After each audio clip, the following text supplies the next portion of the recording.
We're here to define what a man is, right? Responsibility creates struggle, struggle creates strength, and strength creates structure. How many people care about what people think about them? Be honest. As a man, you got to be able to protect not just yourself, but your family. When we talk about being a man, it's your behaviors. But I don't say any of this to brag. I don't say any of this to gloat my life up or I'm better than anybody.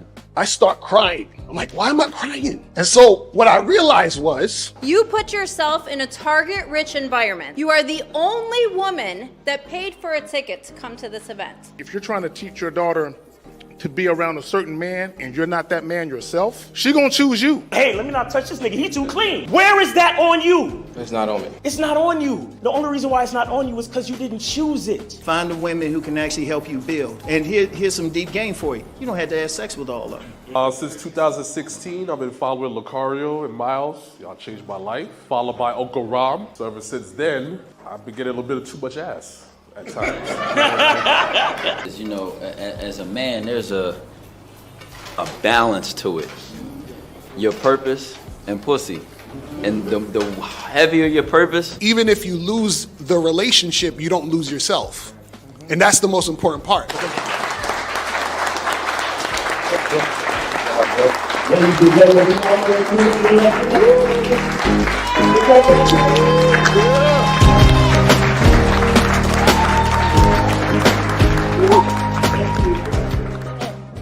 Click the link below and get your tickets to the Game Kings 2, The Definition of a Man seminar in Las Vegas, Nevada, Labor Day weekend, September 3rd, featuring Boss Mac Topsoil, Steve the Dean Williams, Mr. 1950, Afi Kingdom, King Dre, and hosted by Miles Cunningham and yours truly, Mr. Locario, the bad boy of the dating game. So make sure you click the link below to get your tickets today.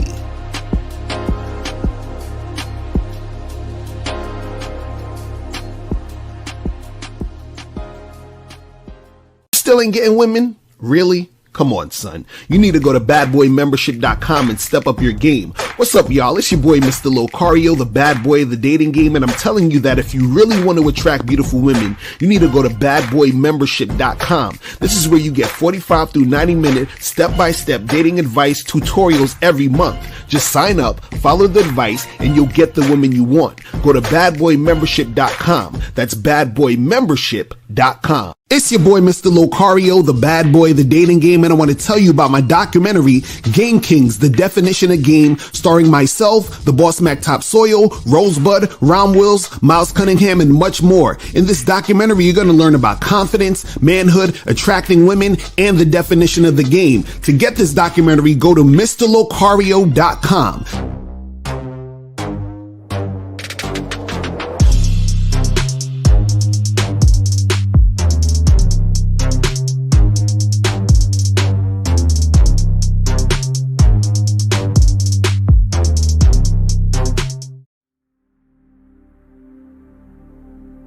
Some people think you need a sports car to get what you want. Some people think you need $1 million. Some people think you need looks, status. The only thing you need is what they can't get unless they come straight to you. And that's your identity.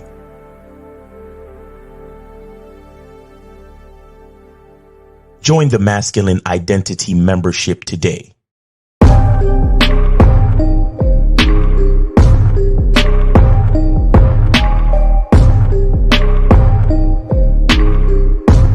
MasculineIdentityMembership.com. Masculine Identity Soap. This luxurious, quality, high lather, high moisturizing, all natural bar soap has been handcrafted with care and consistency to provide a quality cleansing experience for self-care, focus, and productivity. Specially formulated for cold showers. Stay clean, gentlemen. Masculine Identity Soap. We here. We here. Hold on. Let me put the right banner on here. Hold on. Yeah, I was just about to put it. Yeah. What up, man? I was taking care of some business, man. What's going on, peoples? What's going on, Lucario, man? What's up, man? Chilling, man. Shout out to everybody in the chat. Shout out to everybody in the building. You feel what I'm saying? Who we got up in here? Linwood is in the building. Pause. Shout out to who else we got up in here? Joe Blast in the motherfucking building. Shout out to Monogamous Player. Why this so funny? Drew. Shout out to Integra. Money Mitch is in the building. Respect the Truth. Fat John Refurbished. Tyrone No Data. June Sports is in the motherfucking building. Aaron Summers. Zati. Dukalex Manual. Shout out to you. Real King. Call me J. Aaron B. Who else we got up in here? Phoenix Smiles. AT. Zulu Hunk in the building. God Country was popping. Golden Binda. What's good? Opulence. Tashawn is in the building. What's popping, man? Navin is in the building. Low Value Man, Dusty and Broke is in the building. What's going on? Dreamland is in the building. And guys, make sure you guys get the Masculine Identity Soap. That's a fact. Make sure you guys get this. Go to masculineidentitymembership.com to get the goddamn soap. You feel what I'm saying? My shit is blurry, my shit, but you can make sure you guys go and get that shit cracking. Yo, hit that QR code to order it right away, man. Hit that QR code to order that shit right away, man. Exactly. So shout out to everybody in the chat, man. So Miles, what's going on? What's popping? Yo, man, the Masculine Identity Soap is hitting, bro. Let me nice. Bam. Let me put this number up. You know what I'm saying? But yo, hey, look, you know what I did this morning? So they say they have I read this book. Well, I didn't read it, but I got this program that gives you the notes on books. So self books and stuff. It's called Headway, by the way, if anybody want to go download the app. Pause. Yeah, so they have this book called The 5 a.m. Gang or 5 a.m. Crew. Mm-hmm. And they talk about like how like getting up at 5 a.m. and starting your day and like taking care of like things is dope, and how it helps you to like be more successful and stuff. So I started to like when I was on my trip, I was doing like laps back and forth swimming. Right. So I decided to get up at 5 a.m. and go and do swimming, bro. Swimming laps, like real, like not just playing around in the water, like actually swimming for cardio and shit. You know what I'm saying? Because I'm trying to be a better boxer and shit. And I got up at 5 o'clock this morning, and I was in the fucking water at like 5:40. You know what I'm saying? So it was a good look. It was a good look, man. But yo, swimming is crazy, bro. Yo, I got to get my technique right, because if you, I need to learn how to swim, because I don't even know how to swim. Shit, you know what I'm saying? Yeah, I know. And all these niggas swim faster than me. Everybody in the spot swimming faster than me. Be old niggas, young niggas, fat niggas, skinny niggas. It don't matter. Everybody know how to swim better than my ass. It was so bad. I was catching my breath at the side of the pool, and this dude walked past. He was like, "You'll get better." I was like, yo, man, thanks, man, appreciate that. But yeah, man, guys, listen, and the reason why I wanted to share that is because if you got anything that you're trying to do in life, like I said, I'm trying to be a better like boxer and get my conditioning right and all that shit, and just be fit, you know what I'm saying? Not necessarily have a six-pack, but be able to walk up a flight of stairs without breathing hard. You understand? Like, you got to take this shit seriously. You got to have consistency, and you got to be willing to do more. Right. You know what I'm saying? You got to be willing to do more, because y'all see me. I just came back from walking. My shirt is still sweaty from that shit. But that's just walking. You know what I'm saying?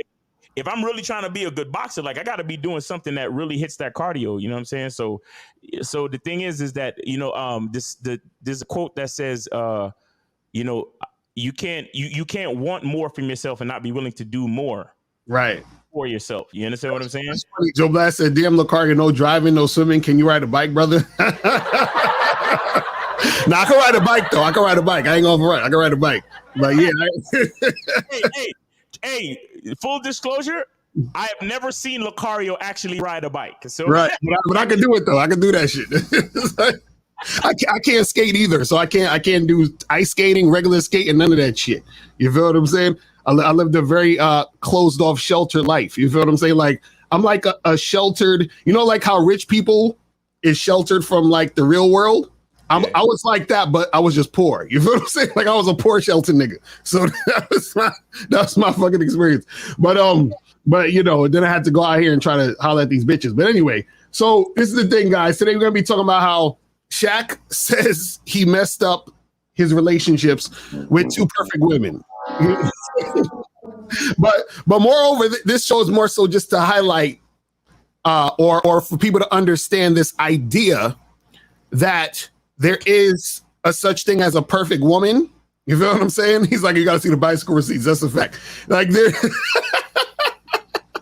like that. There's actually a perfect woman, but also what we want to like break down what he means in the shit he's saying in the video. And a lot of guys, you know, say shit like this. Because I was even on Clubhouse earlier, and why?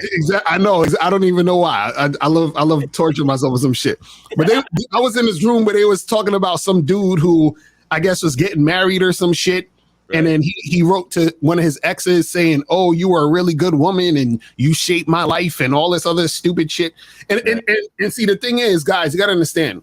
We did a show about this a few months ago where we were talking about how there's no such thing as a good woman because the man has to create the type of woman he wants, right? Mm-hmm. And then also when we talk about the perfect woman, a lot of times guys are saying this in the sense of them thinking they lost a perfect chick, but really what happened is that they were with a woman, and when they were with that woman, their game was terrible. Now, their game might still be terrible, but they probably learned some lessons, and now they're like, damn, she was actually good. Like, I didn't realize that I had basically a coachable woman. Because this is the thing. The thing that can make a woman, you know, what's the word I'm looking for? Like, you know, when someone has potential, she has potential to be that good woman. She has potential to be that chick.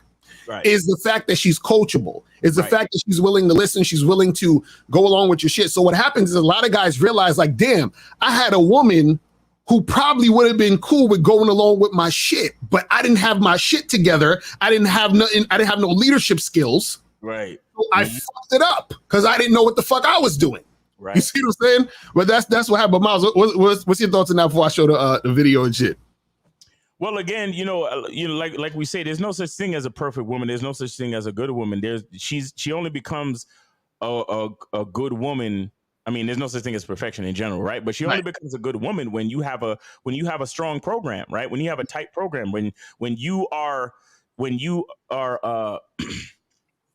organized in your life, and you're designing a quality lifestyle for yourself, and then you meet that woman and you bring her along for the ride, and then she shows her appreciation by being a part of your program, understanding your direction, and enhancing, you know, certain things that are going to help you to stay on that path to your achievements and to your goals. You understand?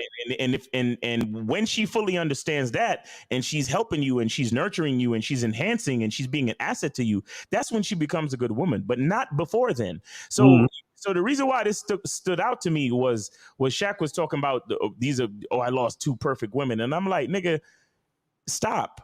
Right. Exactly. Because here's the thing, and the reason why this stuff is important, because when guys like Shaq is a multi-millionaire. Right. You understand?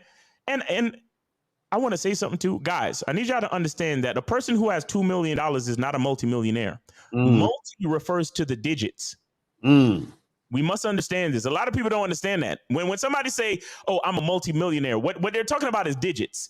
So that means you have to have $10 million to be a multi-millionaire. Before you got if you got 9,999,000, you understand? If you got that, you're not a multi-millionaire. You need one more dollar. One more fucking dollar to be able. So if you got 10 million and more, then you're a meaning multi-digit millions. You get what I'm saying? So I just wanted to say that real quick. But here's the thing: spam risk, bitch ass niggas.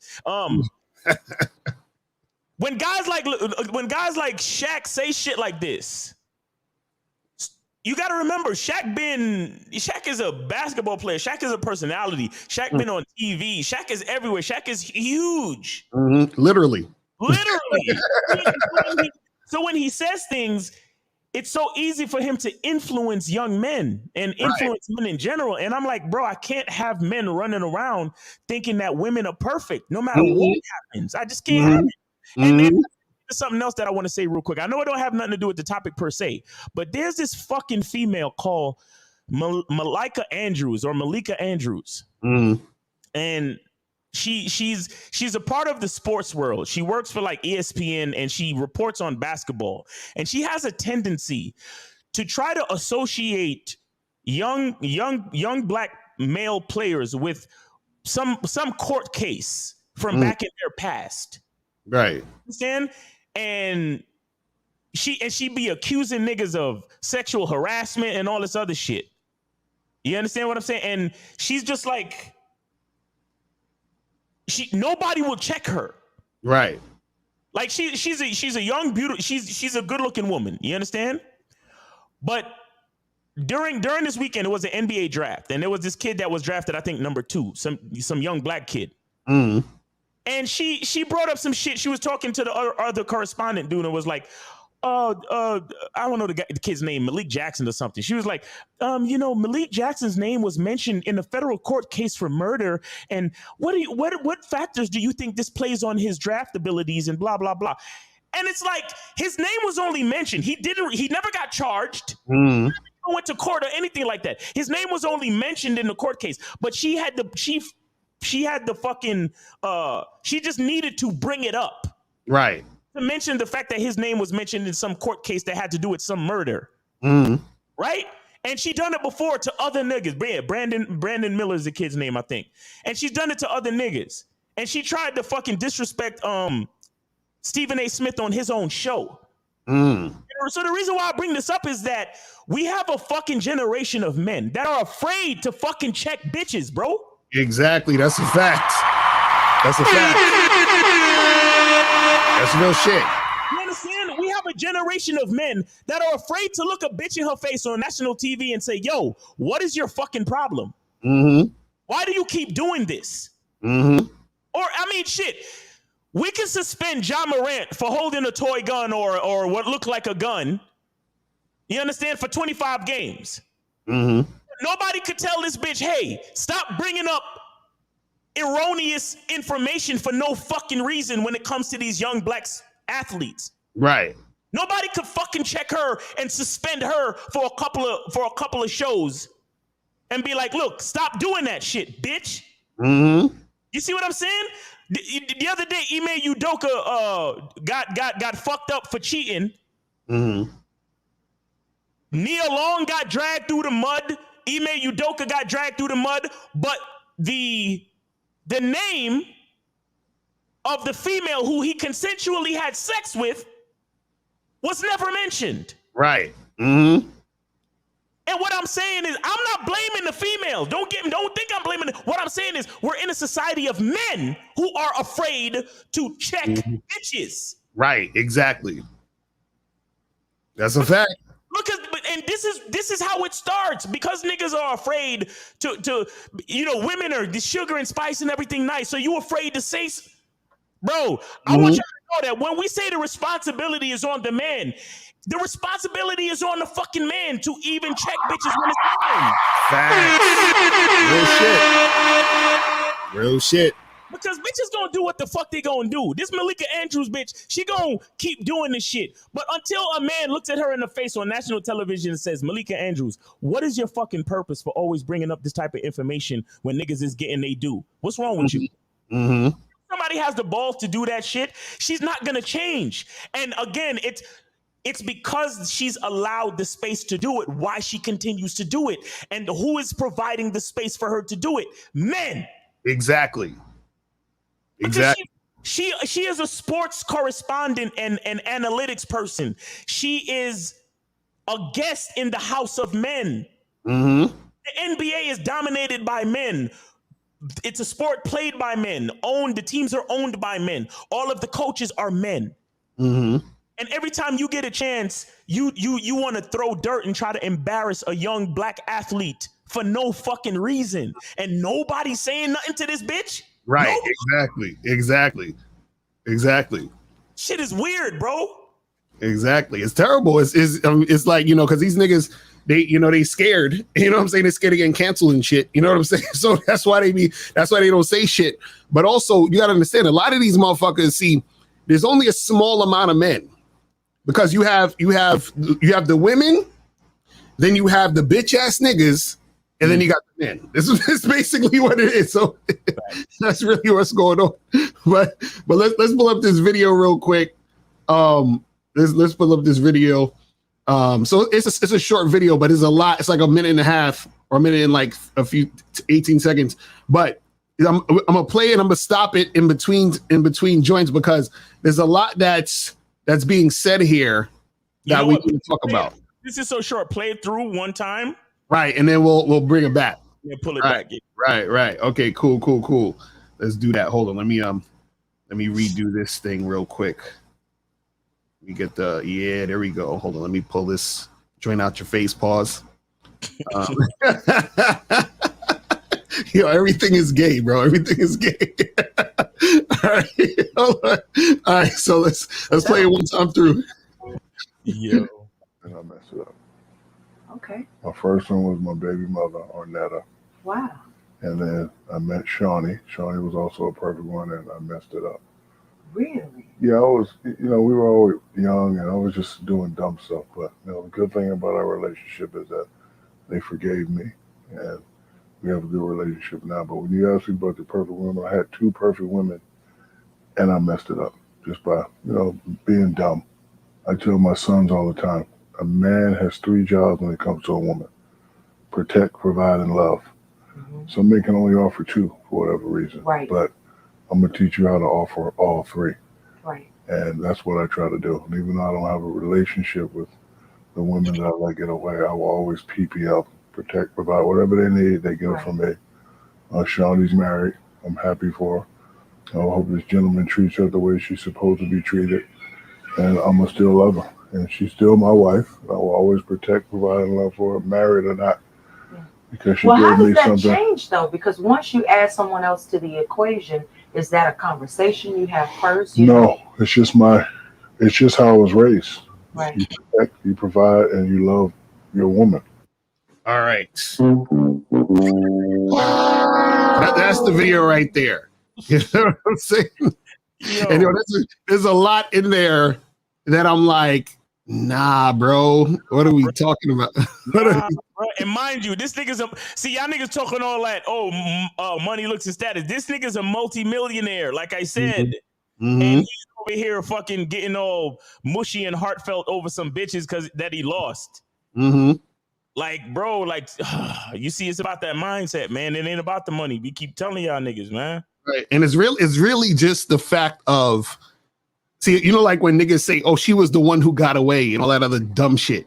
See, what happens is men pedestalize women when they were in situations, right, where they were with women who had potential to be coachable, and then they realize later.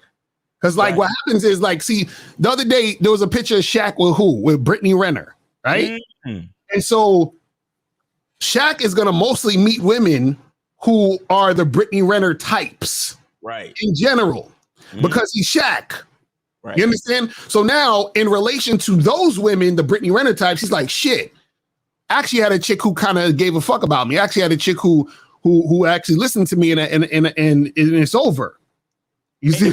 Real quick, that's why he looks so sad. But go ahead, Mario. You hit that shit on me. Right. He's like, damn, I had that, but now I lost it because I didn't realize what I had, but he didn't realize what he had because it's like now, looking back, he's like, shit. Like once it's gone, you're like, oh shit, I didn't realize. But this is why you need to have game, because what game teaches you is to recognize and realize what you need to do and what you can have if you maintain your shit. Mm-hmm. Because the illusion is that it's the woman. Right. It's not the woman. It's your knowledge and perception of yourself, which causes you to have a certain experience with a woman. See what I'm saying? So now you're like, oh shit, there was a woman here who was coachable, that I, because of my own ignorance, didn't realize that I had a coachable woman. Now that she is gone, I realize that she was coachable because I know more things now, and the women that I'm dealing with are not coachable. Right. So in comparison to the Brittany Renners and my ex-wife or my ex-girl, shit, my ex-girl was more coachable than the Brittany Renners.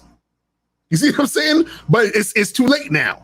It's too late. You see, this is what happens when you don't stay on top of your fucking game. But we're gonna play from the beginning. We're gonna stop and start it, and you know all the other shit he's saying. Let's go. Two perfect women, and I messed it up. Okay. My first one. See, he said I had two perfect women, and I messed it up. Now already he fucked up because he see the illusion is I had two perfect women, and he messed that up because they were perfect. No, they were not perfect. You definitely messed it up. That's absolutely correct. But they were not perfect because what happens is that, and this is the key about having this type of language when you talk about women being perfect. Mm-hmm. When you say women are perfect, what happens is that it dissolves the woman from having to do the work for them to be perfect to you. Mm-hmm. You see what I'm saying? You totally dismiss what they have to do to be that good woman to you. Mm-hmm. So a chick can't be perfect because I haven't even spoken to you. I haven't even given you the instructions to see if you can perfectly execute. Exactly. Perfect where? Right. You see what I'm saying? So, you know what it is? You know what it is? Have you ever went to go get a key made? Right. Mm-hmm. You see how the key looks before they cut it? Mm-hmm. Right. Exactly. Right. Look, it's shiny. It's made of metal. It's you know, it looks like a key. Right. But if you don't let them cut it, if you take that what looks like a key, if you take it home and try to open your door with it, your door will not open. Exactly. You need to give the key maker a copy of the key, the original. Right. And that original is you. Exactly. Okay, you give that copy to the key maker. The key maker takes the key, puts it in one end of the key making machine. Then he puts the blank key in the other end, and then it follows the lines and the curves and the cuts and the different sections of the original, and it makes the new key. Exactly. And then now that becomes something that you can actually use. Exactly. These niggas is looking at an uncut key of a female, not a woman, a female. Bitch. A female. And she's perfect. Why? Because she, like I said, the key looks shiny. Right. It's metal and it's solid and it feels strong and it has a good weight in your hand, but it's not cut. Right. It's unusable. And that's what a lot of these niggas don't understand. You gotta cut that bitch. You gotta take it through the vet. Like the key making machine, that's the vetting process. That's the program. That's the consistency. That's putting her up on game. Yo, right. I had a date night the other night where I literally taught my woman how to cook a traditional Jamaican meal. Do you understand? A dish, excuse me, not an entire meal, but a dish. You understand? And because of my instruction and tutelage and game, yo, she cooked the shit better than I do. And I gave her props. I was like, yo, this shit tastes good. You did a real good job. She was like, I have a really good instructor. Right. Do you understand what I'm saying? And so she couldn't do that before. At all. Right. You understand what I'm saying? But now she has that in her cookbook. She has that confidence about her. Now that's the thing that brings her closer to what we call, if we want to call it perfection, that's the thing that brings her closer to God, closer to perfection. Right. These niggas is giving these bitches so much fucking credit without cutting the key, bro. It's like it's terrible, man. Right. Real talk, real talk. Shout out to Mr. Justin. He said, "I'm a key master. Dudes can send their women to get cut." That's a fact. That's a fact. Real shit. Yeah. All right, so let's continue this shit. Was my baby mother, Ornetta. Wow. And then I met Shawnee. Shawnee was also a perfect one, and I messed it up. Really? Yeah, I was, we were always young, and I was just. It's funny. I wish I would have, like, what, because I don't know the history of his relationship. So what did he do to mess up? Did he cheat on them or some shit, probably? That's the basic idea that he Right. cheated on them, but I don't like. For example, I don't know the Shawnetta chick, the first chick, but the second chick. Remember that chick Hoops? Yeah. So apparently he got caught fucking Hoops, and that's what made that his second wife leave him. Right. And see, that's what, again, this is the thing. If niggas was on top of the game, he'd be like, listen, I'm Shaq. You might have heard of me. I'm Shaq. You feel what I'm saying? Like, I'm gonna be fucking these women. I don't know what you thought this was. I'm Shaq. wait. Ho. I'm Shaq though. Exactly. Like, wait. Look at how big my hand is. You think one bitch could satisfy me? Right, exactly. I'm literally a fucking giant. And I'm supposed to. Come on, man. Right. That's what I'm saying. All he has to do is lay the ground rules from the beginning. Listen, bitch, if you want to be a part of my life, understand that I'm Shaq. Exactly. And I could palm your whole ass with just this part of my hand. Right. Exactly. That means I need more real estate. So that means I'm gonna be having more than one female, and I'm gonna be making all this fucking money playing basketball and having endorsements and doing movies and doing music and all of this shit. So that means I'll have the money to take care of you and a couple of other females. Right. Now, before you agree to fuck with me, do you accept the terms? Exactly. And then when she says, yes, daddy, then we move forward. Exactly. That's it. And then we don't got no problems. But you see, it's the same shit. Niggas is afraid. Imagine you are a 7 foot, 300-pound motherfucker, and you're afraid to tell a bitch the truth. Exactly. That's what I'm saying. You're not that it's about looks, money, and status. Not that it is, but it's Shaq. Right. You are a 300-pound, 7 foot NBA all-star. Multi-millionaire, famous. Like, everybody loves Shaq. Shaq is a lovable motherfucker, bro. Who the fuck hates Shaq? Right. And you can't look at your girl and say, listen, this is what it's gonna be. If you fucking with me, fuck with me. Exactly. Please, peace. Because remember, I'm Shaq. The world, like you said, Lucario, the world loves me. Exactly. If you don't like me because I might be fucking another bitch here and there, that's on you, bitch. You ain't gotta play with me. Exactly. Exactly. Like, I swear to these fucking rich ass niggas, how do you fuck it all up? How? Yo, I don't know, bro. I don't know how they do. Like, these niggas are crazy. Yo, because bro, look, I don't have none of that type of bread.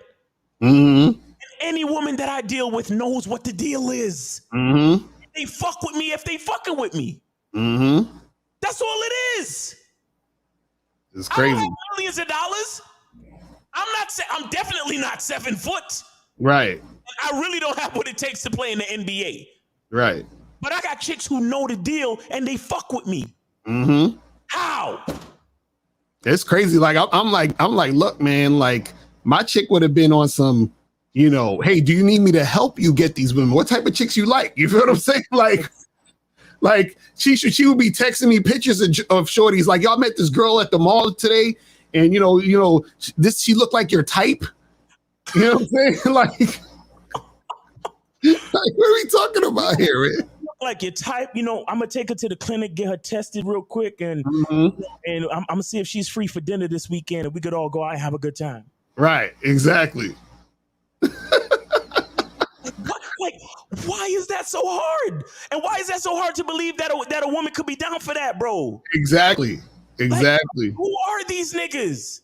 Exactly. Yo, man, man. When I look at it, I'm like, y'all, yo, you're Shaq though. You are Shaq. Mm-hmm. You are a force to be reckoned with all by yourself. You over there dunking on niggas and winning championships and shit, and you afraid to tell the woman the truth? Right. That's you great. afraid to just let a bitch know, hey, I'm Shaq. This Right. is what Exactly. You ain't even got to explain it. You just you should just tell a chick, yo, I'm Shaq. She should understand at that point. Like, yo. Yo, these niggas is killing me, bro. Like the chick will be like, yo, how come? Why do you have all these other women? I'm Shaq. Like, what the fuck you mean? I'm Shaq. Everybody loves me. What can I say? Don't you understand that? Oh, you don't understand that? Well, you got to go then. I don't know what to tell you. You know what I'm saying? Like, that's the only explanation. Yo, cheating would not be in my vocabulary, bro. Cheating? I'm a professional athlete. I don't cheat. I win. Yo, you know what Shaq needs? Shaq needs a fucking you know, what do they give people when they first like get to like a college or some shit? Like a manual, a fucking thing that shows them the ropes or some shit. Like, oh yeah, a student handbook. Shaq needs a student handbook for his women, bro. Like, you want to take the call? Yeah, let's take the call real quick. Let's go. All right. 215. You on live with Lakari and Miles? Name, age, city, and did you donate though? Yeah, I donated Miles, Stevie Clark of the project. $5 to the Cash App for the family. Which Cash App did you send it to, homie? The one posted on YouTube, Mr. Lucario. Okay, Lucario, check that real quick. What does it say on there? What's the name on there? It says Smith one. No, I'm saying what is your name? What is your name on the Cash App? License Group. Okay, I see it. We got you. Appreciate it, brother. Appreciate it. So what's going on? What's going on? Yeah, go ahead. What's up, baby? This right here is just so pathetic. I never thought I would see the day and see. I've been watching Shaq since 1989. Right. This is pathetic, and it goes back to his mother. She had multiple children when she met the Sarge, and he became this real simp. See, they like. It goes back to the whole King Kong theory. They like making big men minuscule. Facts. They love this. This is what they like. This is the game in Hollywood. Yeah.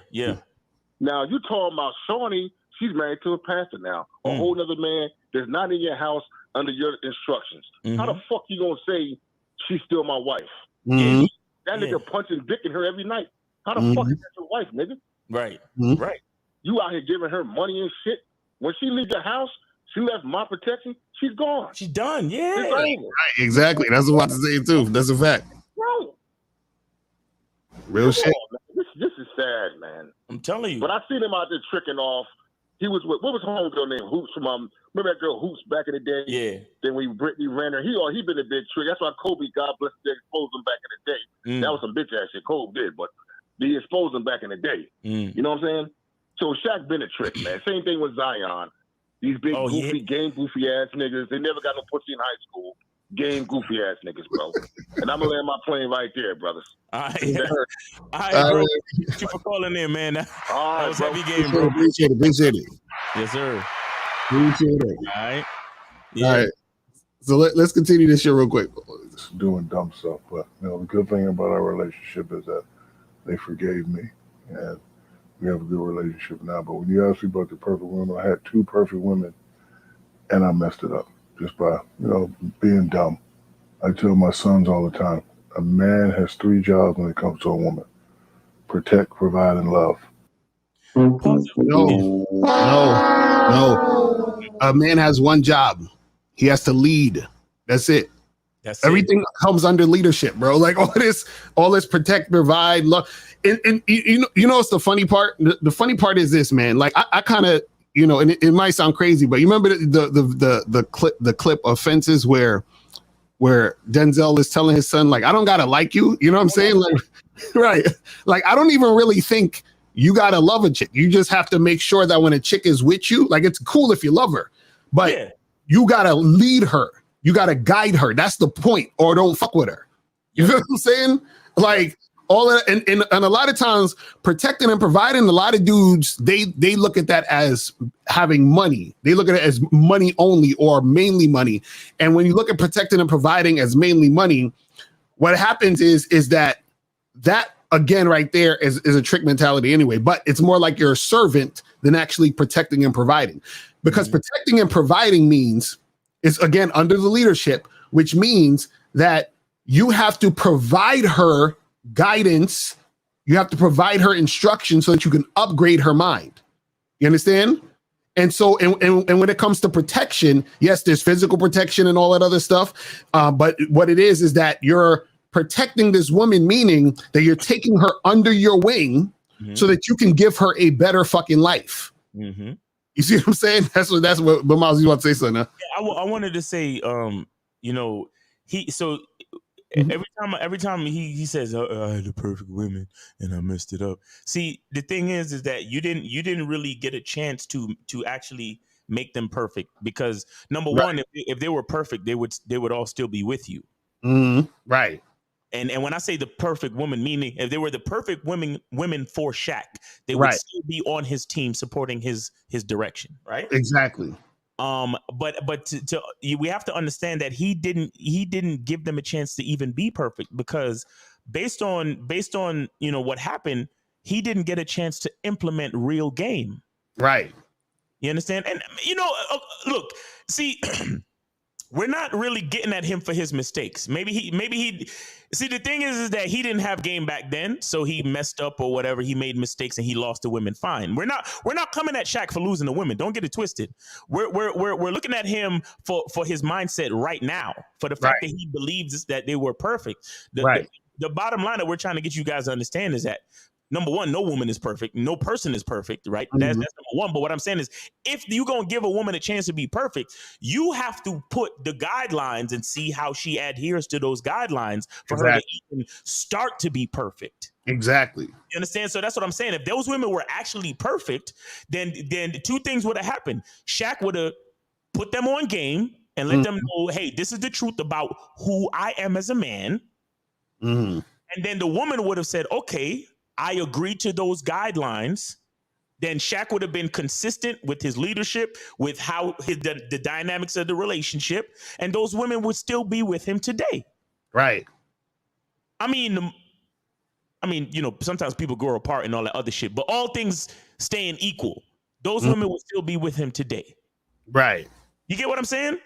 So the thing is that, again, the concept is of perfection. We got to do some work first. You know what I'm saying? And the thing is, you never did that work, because you were still under the mindset of, oh, well, I have to lie to women, and I have to, exactly. If I have an appetite to fuck other bitches, I got to do it behind their back, and I got to do this, and I got to do. No. No. Shaq, you're the closest thing to God. Right. You understand? Shit. And and if we're talking about the actual size of a man, he's the closest thing to God for real. Like, motherfucker, bro, like straight up and down. Like, so what I'm saying is, you didn't give these women a chance because you didn't know who you were. And this is why we talk about masculine identity. You understand? Right. Because because every time, just now when we was talking and we was like, all he had to do was say, I'm Shaq. Right. That's a big part of what we mean. Meaning that if he understood who he actually was. Right, exactly. And then he could explain it to the female, like, look, I'm Shaq. I'm lovable, I'm marketable, I'm rich, I'm talented, I'm athletic, I'm handsome. I'm 7 foot, 300 fucking pounds of force of nature. Right. I got, and more than likely, I'm gonna have an appetite for multiple females. What do you want? Exactly. I am Shaq. Right. I understand who I am. Now, the question is, woman, do you understand who I am? Right. And if you truly understand who I am, then you will understand if you see me rolling with hoops, it ain't no rumors, and ain't nobody caught me doing it. Exactly. It's me doing me because I'm him. Exactly. So when you hear from somebody, oh, I saw your husband chilling with Hoops the other day, you could tell them right back, oh yeah, that's what Shaq do. Exactly. You don't have to get angry and be like, oh my God, you broke my heart, you lied to me, you cheat. No. Somebody call up my wife and say, I saw your husband hanging out with Brittany Renner the other day. Mm-hmm. Oh yeah, he let me know. Matter of fact, I was the one that scheduled his flight to go see her. Right. Huh?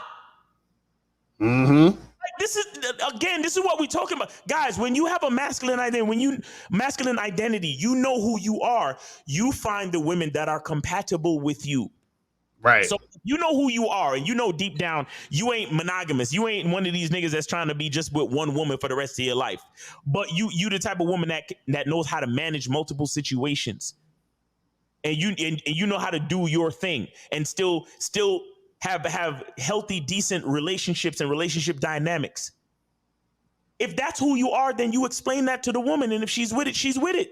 Mm-hmm. Because the same way you could tell a bitch, hey, I like anime, I do boxing, and I also, I do a show on YouTube from time to time. It's the same way you could say, yeah, I like anime, I do boxing, and I have a show on YouTube, and yeah, I fuck with multiple women, and my favorite color is green. Right. It's all in there because it's who you are. The problem is men, a lot of us men are afraid to say these things. Mm-hmm. Real talk. And you know what the fucked up part about all this is? Is that, see, when a person like Shaq is saying this type of stuff, what it does is that it creates a sort of story in people's minds and a certain perception. So what that means is that, see, when women watch this stuff, that makes women think they're at the same exact level as a man. Exactly. You know what I'm saying? They think they're at the same exact level as a man. Yeah, real quick, we're going to get to you in a second, caller. So, because I got to make this point. So they think that they're the same exact level of a man, meaning that Shaq is saying, I'm not Shaq. I'm just some guy. I'm just some guy. And this woman was so perfect, and I fucked up this perfect thing because I'm just some dumb guy. Right. Exactly. You understand? Instead of him saying, listen, I'm Shaq, and I should have understood I was Shaq. Let those women understand that I'm Shaq so that we could do what the fuck we need to do. Right. But nobody's going to say that, because in order for him to say that, that type of stuff, and for other guys say, because imagine what's the other dude, Zion Williamson. Imagine he said that to those chicks. Listen, I'm fucking Zion Williamson. Y'all chicks need to get the fucking line or get gone. Get gone. Like, if niggas start doing that, then that means that's gonna trickle down to other. Like, if more niggas was doing that type, this is shit that Umar Johnson was talking about. He said if collectively men started being fucking men, then you would see a change in the women. Because that's simple. You know what I'm saying? That's it. That will be it. Yo, Lucario, Miles, why y'all don't put no accountability on the women? Stupid bitch ass niggas, bro. No. Why a woman? And I love what you said, Lucario, when you was like, the only time a woman has to be accountable is when she's not connected to a fucking man. Exactly. When she's connected to a man, it's the man's accountability from that point on. Right. What are we talking about? Mm-hmm. Yo, niggas don't know how much they don't know how weak they are. Exactly. Niggas don't know they don't even know how much power they're giving up. Mm-hmm. By trying to point the fucking finger at women. Exactly. The fuck I look like pointing the finger at a goddamn female, bro? Mm-hmm. I am a man. Right. What the this shit is so crazy to me, but we can take the call real quick. Yo, this is I think this is Monogamous Player. Monogamous Player, man, that's you? Yes, sir. Yes, sir. What's good, Miles? What's good, Mr. LaCar? You know that I donated $5. Yes, sir. Yes, sir. That's up. Appreciate it, bro. Appreciate it. So what's going on? What's up, man? Hey, man, I'm gonna be honest, man. These past few live streams they all kind of correlate together, and I'm just being honest. Like, the message is so powerful because just us men, us as a species, as men, right? We do need that talking. We do need that barbershop talk, because there's a lot of guys that are just lost. And even trickling down from your live stream that you did on Saturday, Mr. Carter, just about taking accountability, right? Dope ass live stream, by the way. Hold on, monogamous. Hold on, monogamous. Yes, sir, my bad. If y'all missed that live stream from Saturday that Lucario did, Yeah, make sure check it out, bro. Go hit the fucking playback on that. It's the one that he did about Umar Johnson, his conversation on the Daily Wrap Up Crew. Yeah, and shout out to K Zagan 20 in the chat. K Zagan said you can't shame a woman into change. You have to lead them from there. That's a fact. Shout out to K Zagan. Yeah, go ahead, Yes. You know what I'm saying? This is all about taking accountability. And even what y'all just saying about a lot of guys, just like Shaq saying that, oh, this woman was perfect for me or whatever the case may be, right? Now, no woman is perfect. As what y'all just said, maybe the girl was very, she was vettable and she could have worked in your program if you knew who you was in that moment in time. But that don't mean that she's perfect because nobody's perfect, right? Mm-hmm. And I even put this in the live stream. I mean, in the chat, I said, also saying that a woman is perfect is basically saying that you're still supposed to be with that particular woman rather than eventually understanding that possibly you was going to grow beyond her anyway. Even if a relationship was good, Mr. Lucario, you and Miles always say that a relationship is going to end one way or another, whether you die or whether y'all move on from each other, right? So what I'm trying to say is this: when you reminisce on the past, and I'm gonna be honest, guys, I struggle with this, and I'm still working on this, but I know the solution. When you focus on the past, yes, you should gain the lessons and extract the lessons from it. But another caveat to thinking about the past is you can somewhat be stuck in the past, right? And a lot of guys, they struggle that with past girls, and in their minds, when they think about the past, oh my God, she was perfect, I fucked up, right? But you're not taking into the account of the reasons why you got out of the relationship. Right. See, when we think about the past, we only magnifying one thing that we missed, but we're not thinking about the whole thing as a collective. You see what I'm saying? So there's a reason why you're not with the woman. So instead of you being stuck in the past, learn from that past, learn the lesson, and move forward. Because even what y'all said, guys, it's no such thing as a perfect woman. So it's not about the woman. It was about you as a man having a program.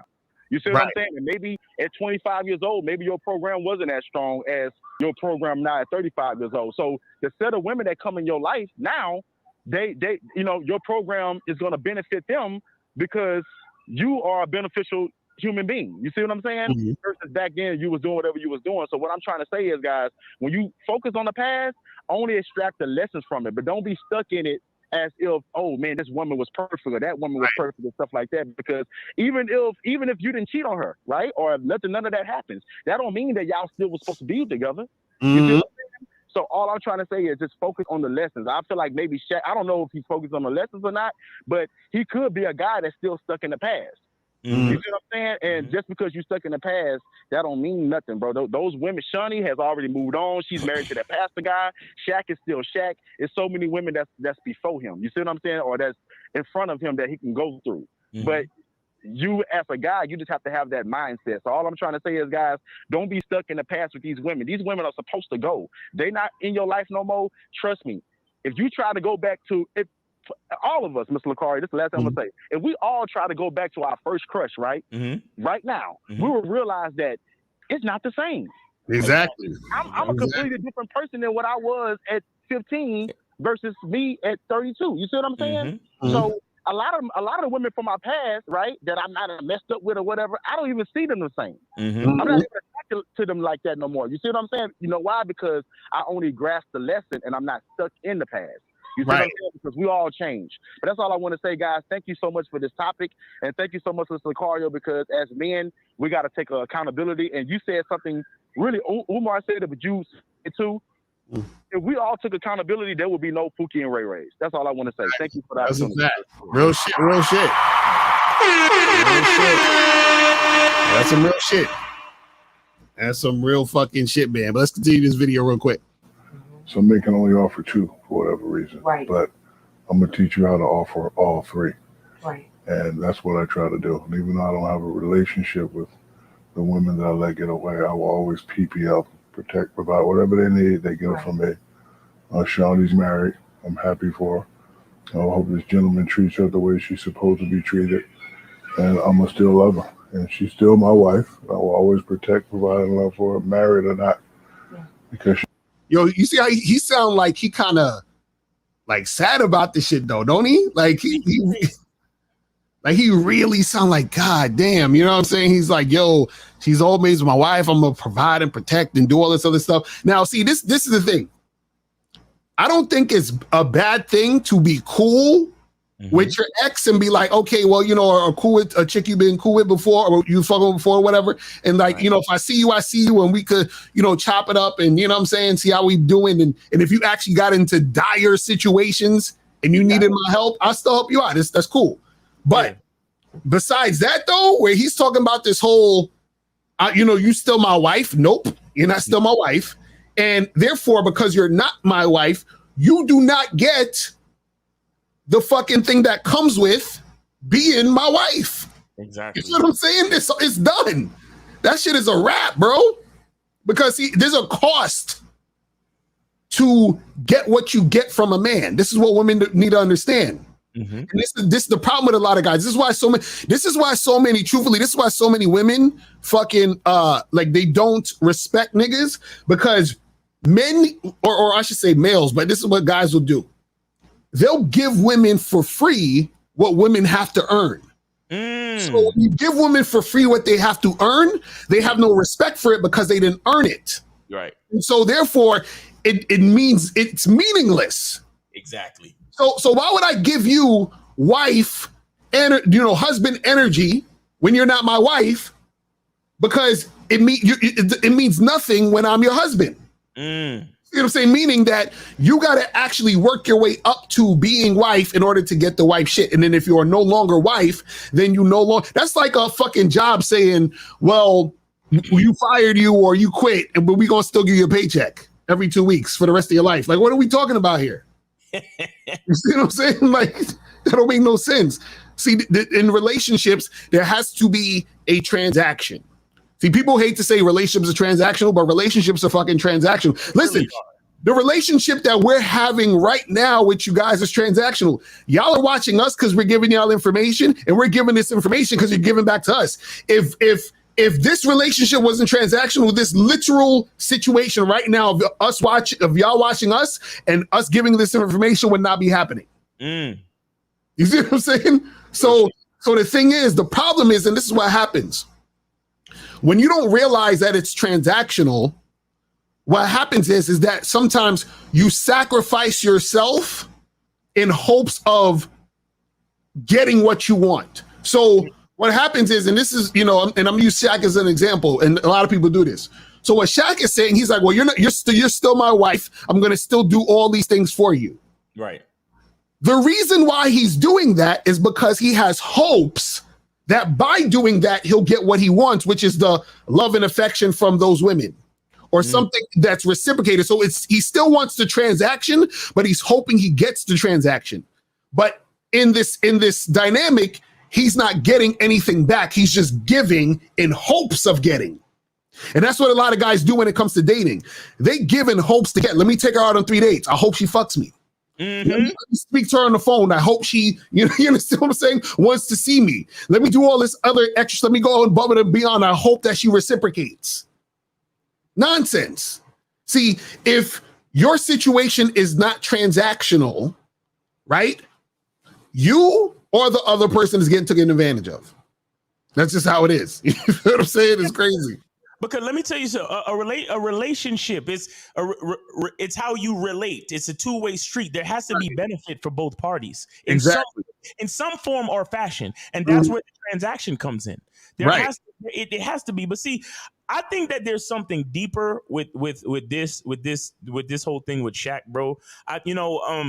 Because there's always a lot of psychology to things. You understand? And I think, as successful as a guy like Shaq is, he sounds like super hurt or regretful by what he considers failures. Right. With these women. And I think a big part of what you said earlier has a lot to do with it. The fact that these women represented like some level of honest love. Exactly right. And right now, he's not going to find that easily. Even he's not going to find that easily because he's too famous. Right. Because the two women that he's talking about, I think his first girl was fucking with him when he was only in college.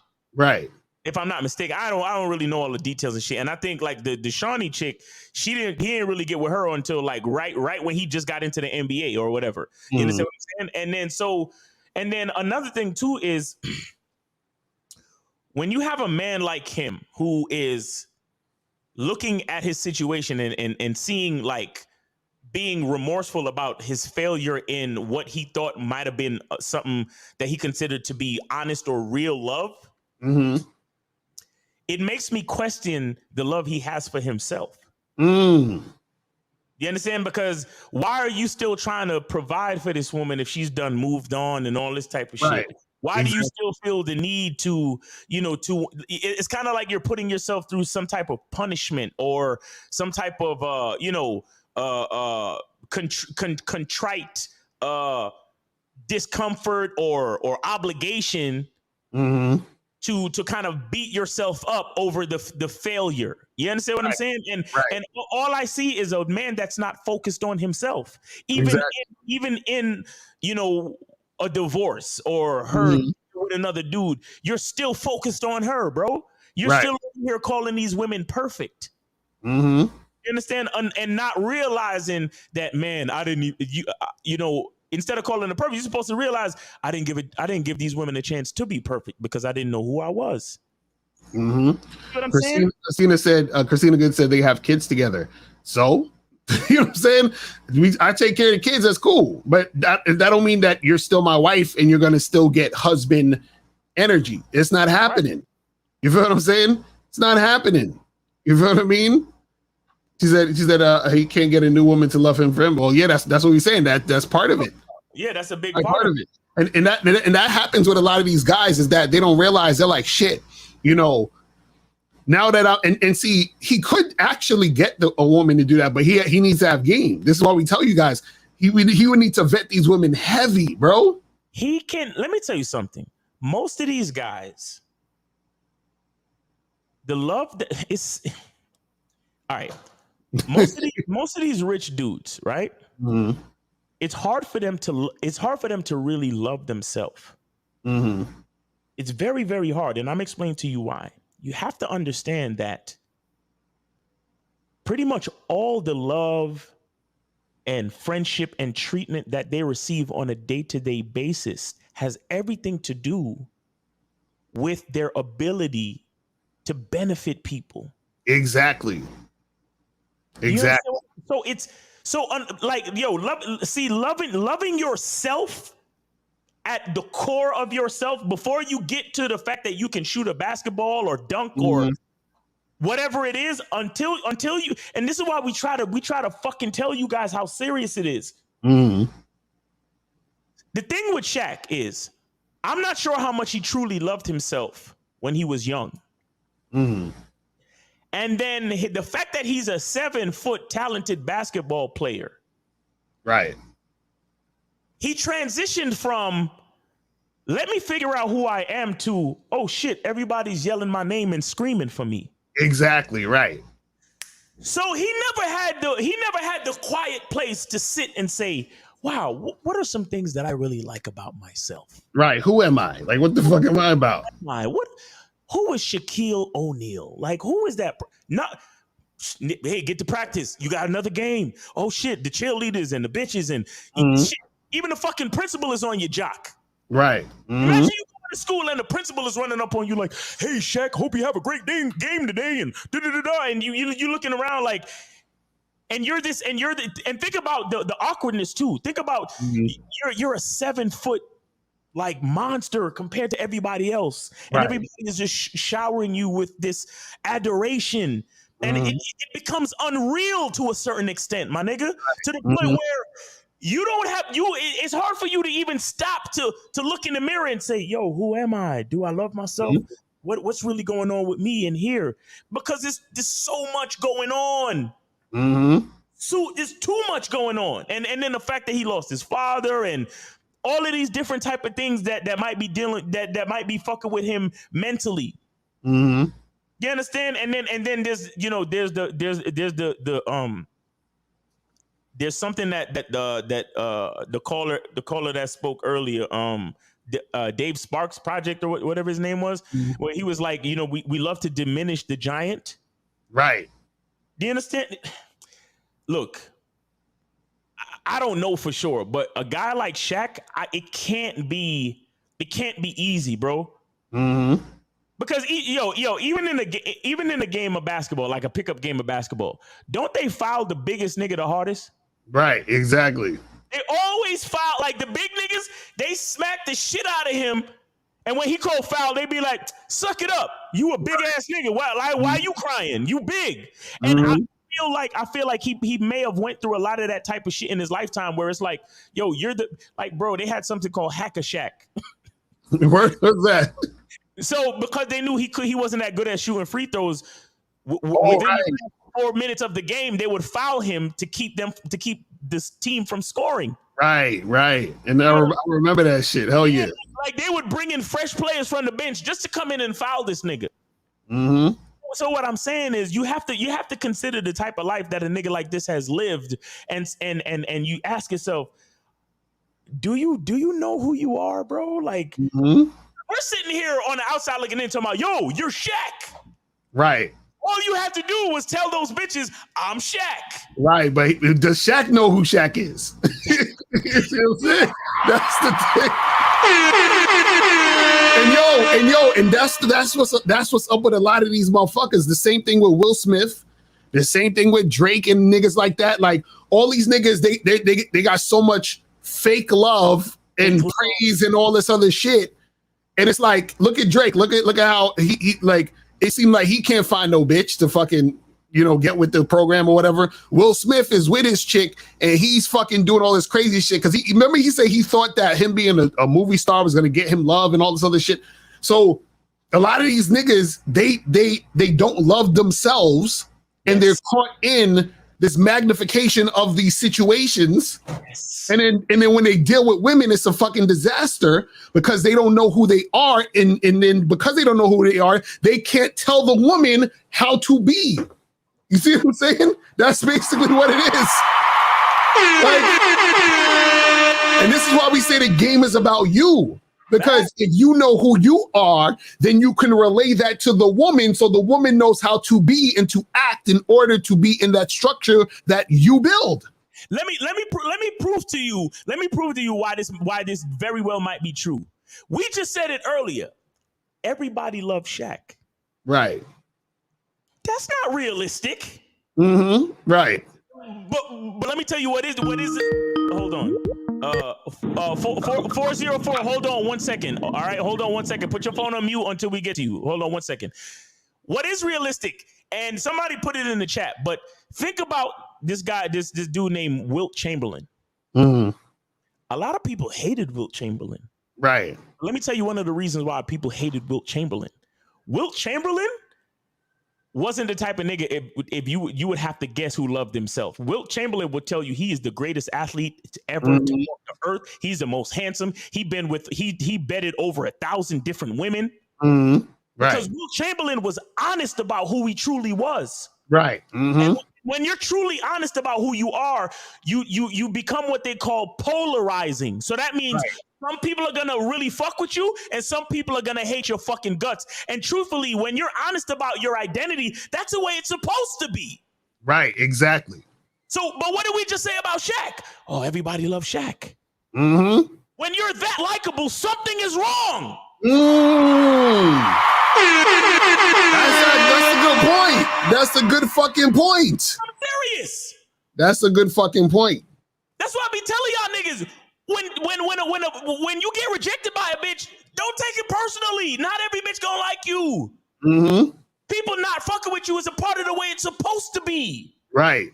Because you're not supposed to go down every path. You get what I'm saying? Right. Let me take the call real quick. 404. You're on live with Miles and Lucario. Did you donate? Yeah, what's going on, y'all? Yeah, this is D from Atlanta. D from Atlanta. Where did you donate? I'm trying to find your shit, man. All right. Donate and call back. All right, we got 832. You're on live with Lucario and Miles. Did you donate? 832. 832. Did you donate? 832. What's up? What's up? 832. Yeah, chill. Yeah. What's going on? Yeah, I donated to Miles. I dropped the $10 for that. All right, let me make sure we got that here. Oh, that's integrity. Got you, bro. Appreciate you, brother. There you go. All right. So what's going on with you, man? What's on your mind? What's your views there, buddy? Man, I'm just chilling, man. I was working, man. I saw I got to my car. I saw the title. I'm like, damn, something about the perfect woman. I'm like, hold on, perfect woman. I'm like, what are these guys talking about? What is Shaq talking about? Because I know ain't no woman. I mean, shit, perfect for me and haven't met me. That's like ridiculous. So I just want to see what's going on. I just want to chime in. Let's drop a little money, man, because you guys doing your thing always. So. Right. What part in particular did you want to kind of understand or whatever? The title says Shaq says he messed up his relationship with two perfect women. So I was like, how you mess it up with two perfect women if I guess if you perfect yourself, if that's the case. So I was trying to understand what was going on with the situation. I know you guys had a good topic. Okay. So I was trying to figure it out. Well, I mean, we've been discussing it. You could probably hit the playback, but we're talking about, if Shaq really understands what he's saying by saying this, we're talking about if he really loved himself or if he's even really focused on who he is as a man. Right. Because the fact that he's calling these women perfect, it's because your language exposes you, right? So it's an indicator for us to explore Shaq's perception of himself in reference to these females. You understand? Because, if you have game, if you understand game, then you understand that a woman is only perfect for you if she is enhancing your direction, if she understands your identity, and if she's a part of that. You understand? But the thing with Shaq is, he got quote unquote caught like cheating and all this other shit. And a man can only get cheated, get quote unquote caught doing something if he was lying about who he was in the first place. You understand? Right. So the problem with Shaq initially with these women is that he didn't know who he was, or if he did know, he didn't articulate it to these females. Therefore, there was no real perfection because these women didn't even have the knowledge to understand who he was in the beginning. You see what I'm saying? Absolutely. And I guess they all divorced, right? Yeah. So he talked about his first lady. I think he had some kids with her, and then I think he married the second lady and had kids with her, and then they divorced, and she actually with another man right now. Okay. And it's crazy. Before I go, if I wanted to do an open relationship, man, is it best for me to get in my girl's psyche on the fact of I'm not sharing myself and you're not sharing me with others? I'm just doing something recreational with them, and that's limited. But what we have is something more gigantic. So try to understand that part. Wait, what happens? You would tell her what? Yeah, so I was trying to figure out a way to, as far as break down this whole, I'm doing an open relationship as far as her, because she's into it, but I think that she might be skeptical on the whole sharing part. I think she feels like I'm gonna find somebody and fucking good, they're gonna get attached and yada yada yada. So I think she's afraid of that part. So I'm just curious about, the conversation about, hey, I'm just having recreational sex with them, but what we have is something much gigantic in that. So all it is, I'm fucking them, but what we got is something they'll never have, and that's what we do, what we build in and blah blah blah. So that's all. I'll try to understand the whole conversation when it comes to the open shit. Yeah, well, the thing is this is that's going to be a conversation you're going to have to keep having until she recognizes it. Right. You understand what I'm saying? But my question to the caller, what do you really want though from this open relationship situation? Say that again. 718 and 404. Keep your phone on mute. 718 and 404. Please keep your phone on mute until we get to you. 832. What do you really want to accomplish with this open relationship? What is it you actually want?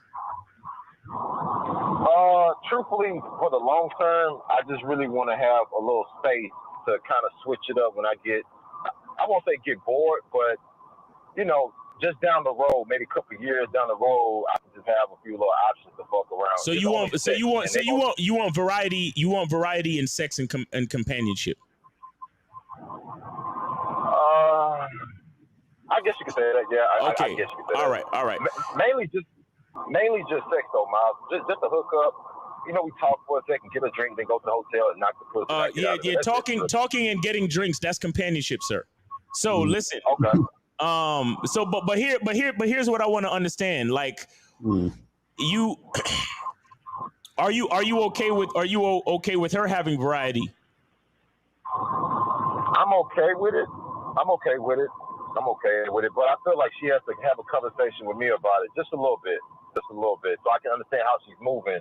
And I got to talk to her about be careful because, you know, we know guys want to, you know, wife the girls and they want to do stupid shit because they want to keep the girl to themselves. So I just want to let her know if she's dealing with guys and they getting too strong and trying to cover, you might got to cut that shit off. If y'all just fucking around, you got a fuck boy that you fucking with, cool. But if he on some like, I want to take you from your man, I'll kill him for you, like, hey, you might have to cut that shit off for real. Well, Lucario, you got anything? Well, the thing with that is, bro, is that you can have guidelines, but then your guidelines also have to have a strong reason as to why, and your reason can't be rooted in fear. So what is your reason for you not wanting other dudes to try to wife her up? I'm okay with I'm just talking more so about, you know, some guys being possessive. You know, some guys, you know, he may put it on her and he might fall in love with it, and now he's like, I know you got a husband. I want to take you away from him by any means necessary. Like, so that's what I'm saying. So are you? That's what I'm saying. So do you fear that might happen? Do I fear that can happen? Yeah, a little bit. I ain't gonna lie. Right. And so you got to deal with that then before you even. You know what I'm saying? Like, Listen. Let me tell you something. You call her if no. There's a huge rule in the game. Never be afraid to lose your bitch. Exactly.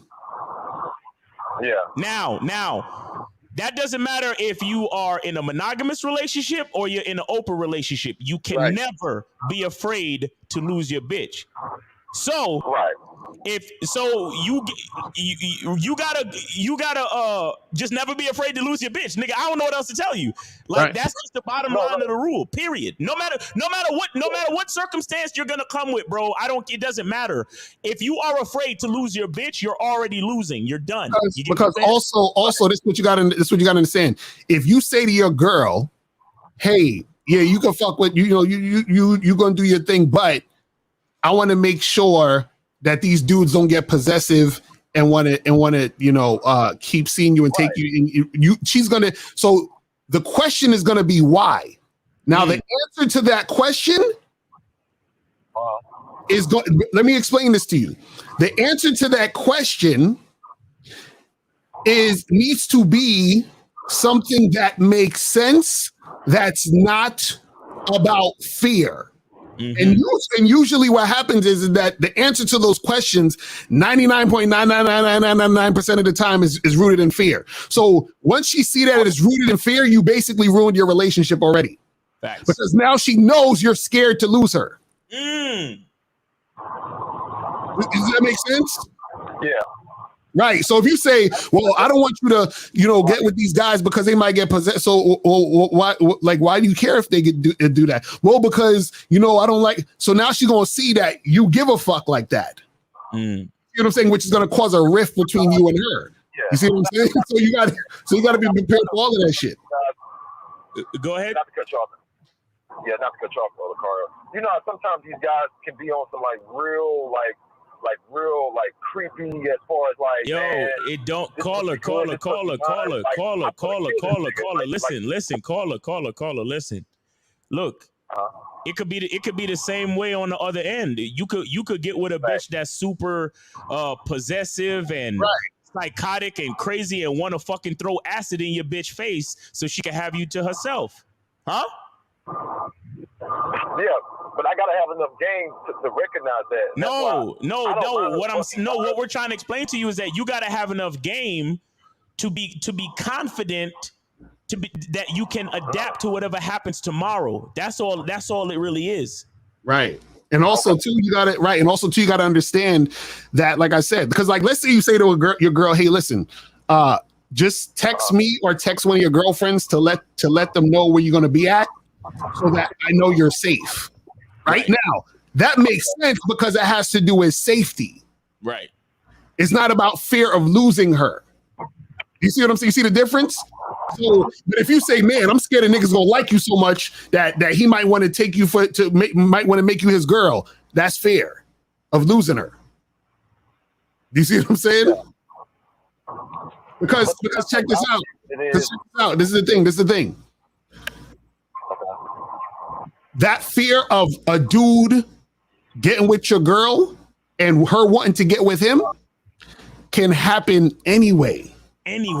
So what you're doing is that whether you're monogamous or in an open situation. So what you're doing is you're basically creating fear in your situation for no reason.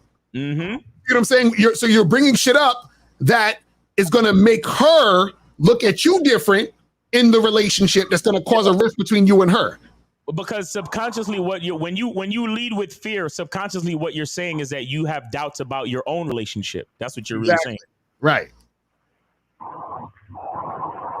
So when I say, and I understand everything y'all saying, but when I say that I don't mind her having a dude or whatever, just make sure he's not the type of guy that's on some bullshit where it's like, "Hey, take me to your house, I'm gonna kill your husband because I want you to myself." I'm just telling her, look out for that type of shit. I don't care who she fucks. I just said, don't be fucking no type of weirdo that's on that old goofy ass shit about, "Hey, I want to marry you. I want to kill your husband." Okay, let me explain something to you. Let me explain something to you. You remember a while back where I said the best way to invest in any woman is to invest in yourself? For sure. Okay. There's only really one true way that you can maintain the level of the standards that your woman sees in men. You want to know how you can do that? Through influence. You know, what'd you say? You said through influence, me being a certain type of guy that she sees it in, so she knows to see it through other guys, right? Exactly. And that's bros. You see, you learning, nigga. You learning. If you want to maintain a certain standard level of perception that your man has in men, you have to be that fucking standard, bro. You understand? Right, for sure. So you can't. And again, life is life, bro. Shit gonna happen. Whatever. Exceptions to the rule. All that other shit. But if you want your woman to only deal with a certain caliber of men, then you have to show her the fucking standard. Show her the level. Exactly. And then this is what you say to your woman. You say, "Listen, I don't mind you going out there and doing your thing. But understanding whatever it is you do, you representing us. So the level's got to be right." Mm-hmm. Yeah, because I've never had that fucking situation happen ever. You see what I'm saying? That's because when your woman is still under your leadership and guidance, what happens is that she takes on your ideology, which means she understands to recognize niggas who's on point. Exactly. Now, caller, you don't have to actually say these words to her, bro. You don't have to say, "Hey, you better maintain a certain level." No, you just gotta be that nigga though. Exactly. Like, you gotta be so consistent, so on point. Like because guess what's gonna happen? And Lucario knows exactly what I'm saying. She's gonna meet niggas that she thought was on your level, and they're gonna show themselves to be not on that level. And she's gonna recognize it, and she's gonna be hurt, and she's gonna come back to you. Right, and exactly. You're gonna have to console her because other niggas ain't on point as you are. Exactly. Right. Exactly. But that dynamic, no, listen, that trust that she has to come back to you and say, "These niggas out here ain't shit, baby. I'm so right." Yes, Daddy. That is only gonna happen when you maintain that standard in her eyes, in her heart, and in her pussy. You understand? Mm-hmm. Right. So that's how you do that. You don't do that by having a conversation. You do that by being that nigger for real. So then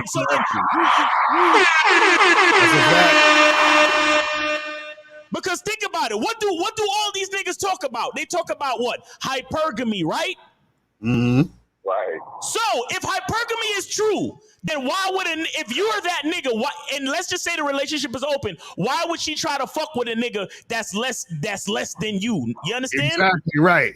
Exactly. Exactly. And truthfully, now you saying some real shit, Miles. And truthfully, man, when we talked about it, she in that moment, she said, you know, I wouldn't mind it, but I wouldn't fuck with nobody else. And that's cool. But I told her, like, long term, I don't mind staying monogamous, but you know, at the end of the day, man, you know, Let me tell you, me, man. I know me. Caller. Just look, here's the thing with open relationships, and any relationship really is really about the confidence that you have in yourself. Like I said, if you want to invest in any woman, bro, the only way to fully invest in a woman is to invest in yourself. That means you got to be so focused and so confident, and you got to be so on point, maintain that level of consistency. And let me tell you something. If you can confidently do it, like Lucario said, leading with fear is a total mistake. If you you got to lead everything with confidence and righteousness and from a place of good faith. And the reason why is because if you represent yourself so heavily and so on point and so consistently, let me tell you something. Your woman is not gonna be fucking with as many niggas as you think. Mm-hmm. Right. Because she gonna realize that the shit she getting from you, she could hardly find it anywhere else, my nigga. Exactly. And that's the part they don't never understand that shit. Guys never understand that shit, bro. Like women see, this is the thing you gotta understand, right? A woman, when she has a dude who's super on point, right? What happens is that limits a lot of the other shit she can do because she can't get it nowhere else. Right. You understand? So she might fuck a dude here and there just on, so, let me just, try this guy's dick. He's, I think he's attractive. Do that, and then she keeps it pushing. But it ain't no thing where she's like, oh man, like, oh, this and that. It's like, no, because everything that's there for us men. We're like, we just trying to fucking, get our nut off and have some fun and do what we got to do. You see what I'm saying? But a lot of times when she understands you that dude and she sees that, it just is what it is. You understand? Hey, right? Before I go, I understand. Before I go, Lucario, did your girl ever show you examples of maybe like competition anxiety or kind of insecure anxiety when you was fucking other women, or she just understood her role and didn't give a fuck about none of that small shit? Nah, sometimes they'll get jealous. You know what I'm saying? It just is what it is. Like they'll, if they see you with another girl, or they know you going out, or they know you fucking with some other chicks, there could be jealousy sometimes. Well, what happens is that over time, the jealousy will still be there, but it won't be as bad, because what happens is, and remember earlier you were saying, how do I convey to that woman that, I'm just fucking with these other girls, but what you and her have is more substantial, because she recognizes it's more substantial over time. That's when the jealousy isn't as crazy and things start to flow a little better. That's why I said you have to give her time. So you're going to be reiterating this to her until she recognizes it. You see what I'm saying?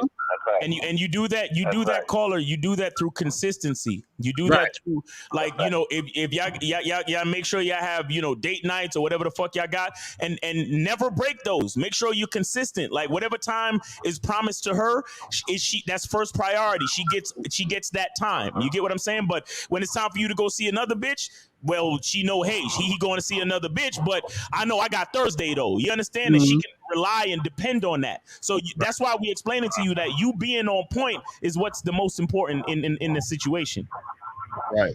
That's real. And I think I remember you saying one time, Miles, that your girl, she gonna feel like, man, I'm not worried about these other girls because they probably can't handle the bed and punches are going through. Exactly. That's another thing too. Exactly. Right. Yep. That's a big thing too. When a woman knows that you have a serious program and your vetting process is substantial, she already knows that most women can't keep up with the shit, so she's not worried, bro. Exactly. And she knows that if a woman is keeping up with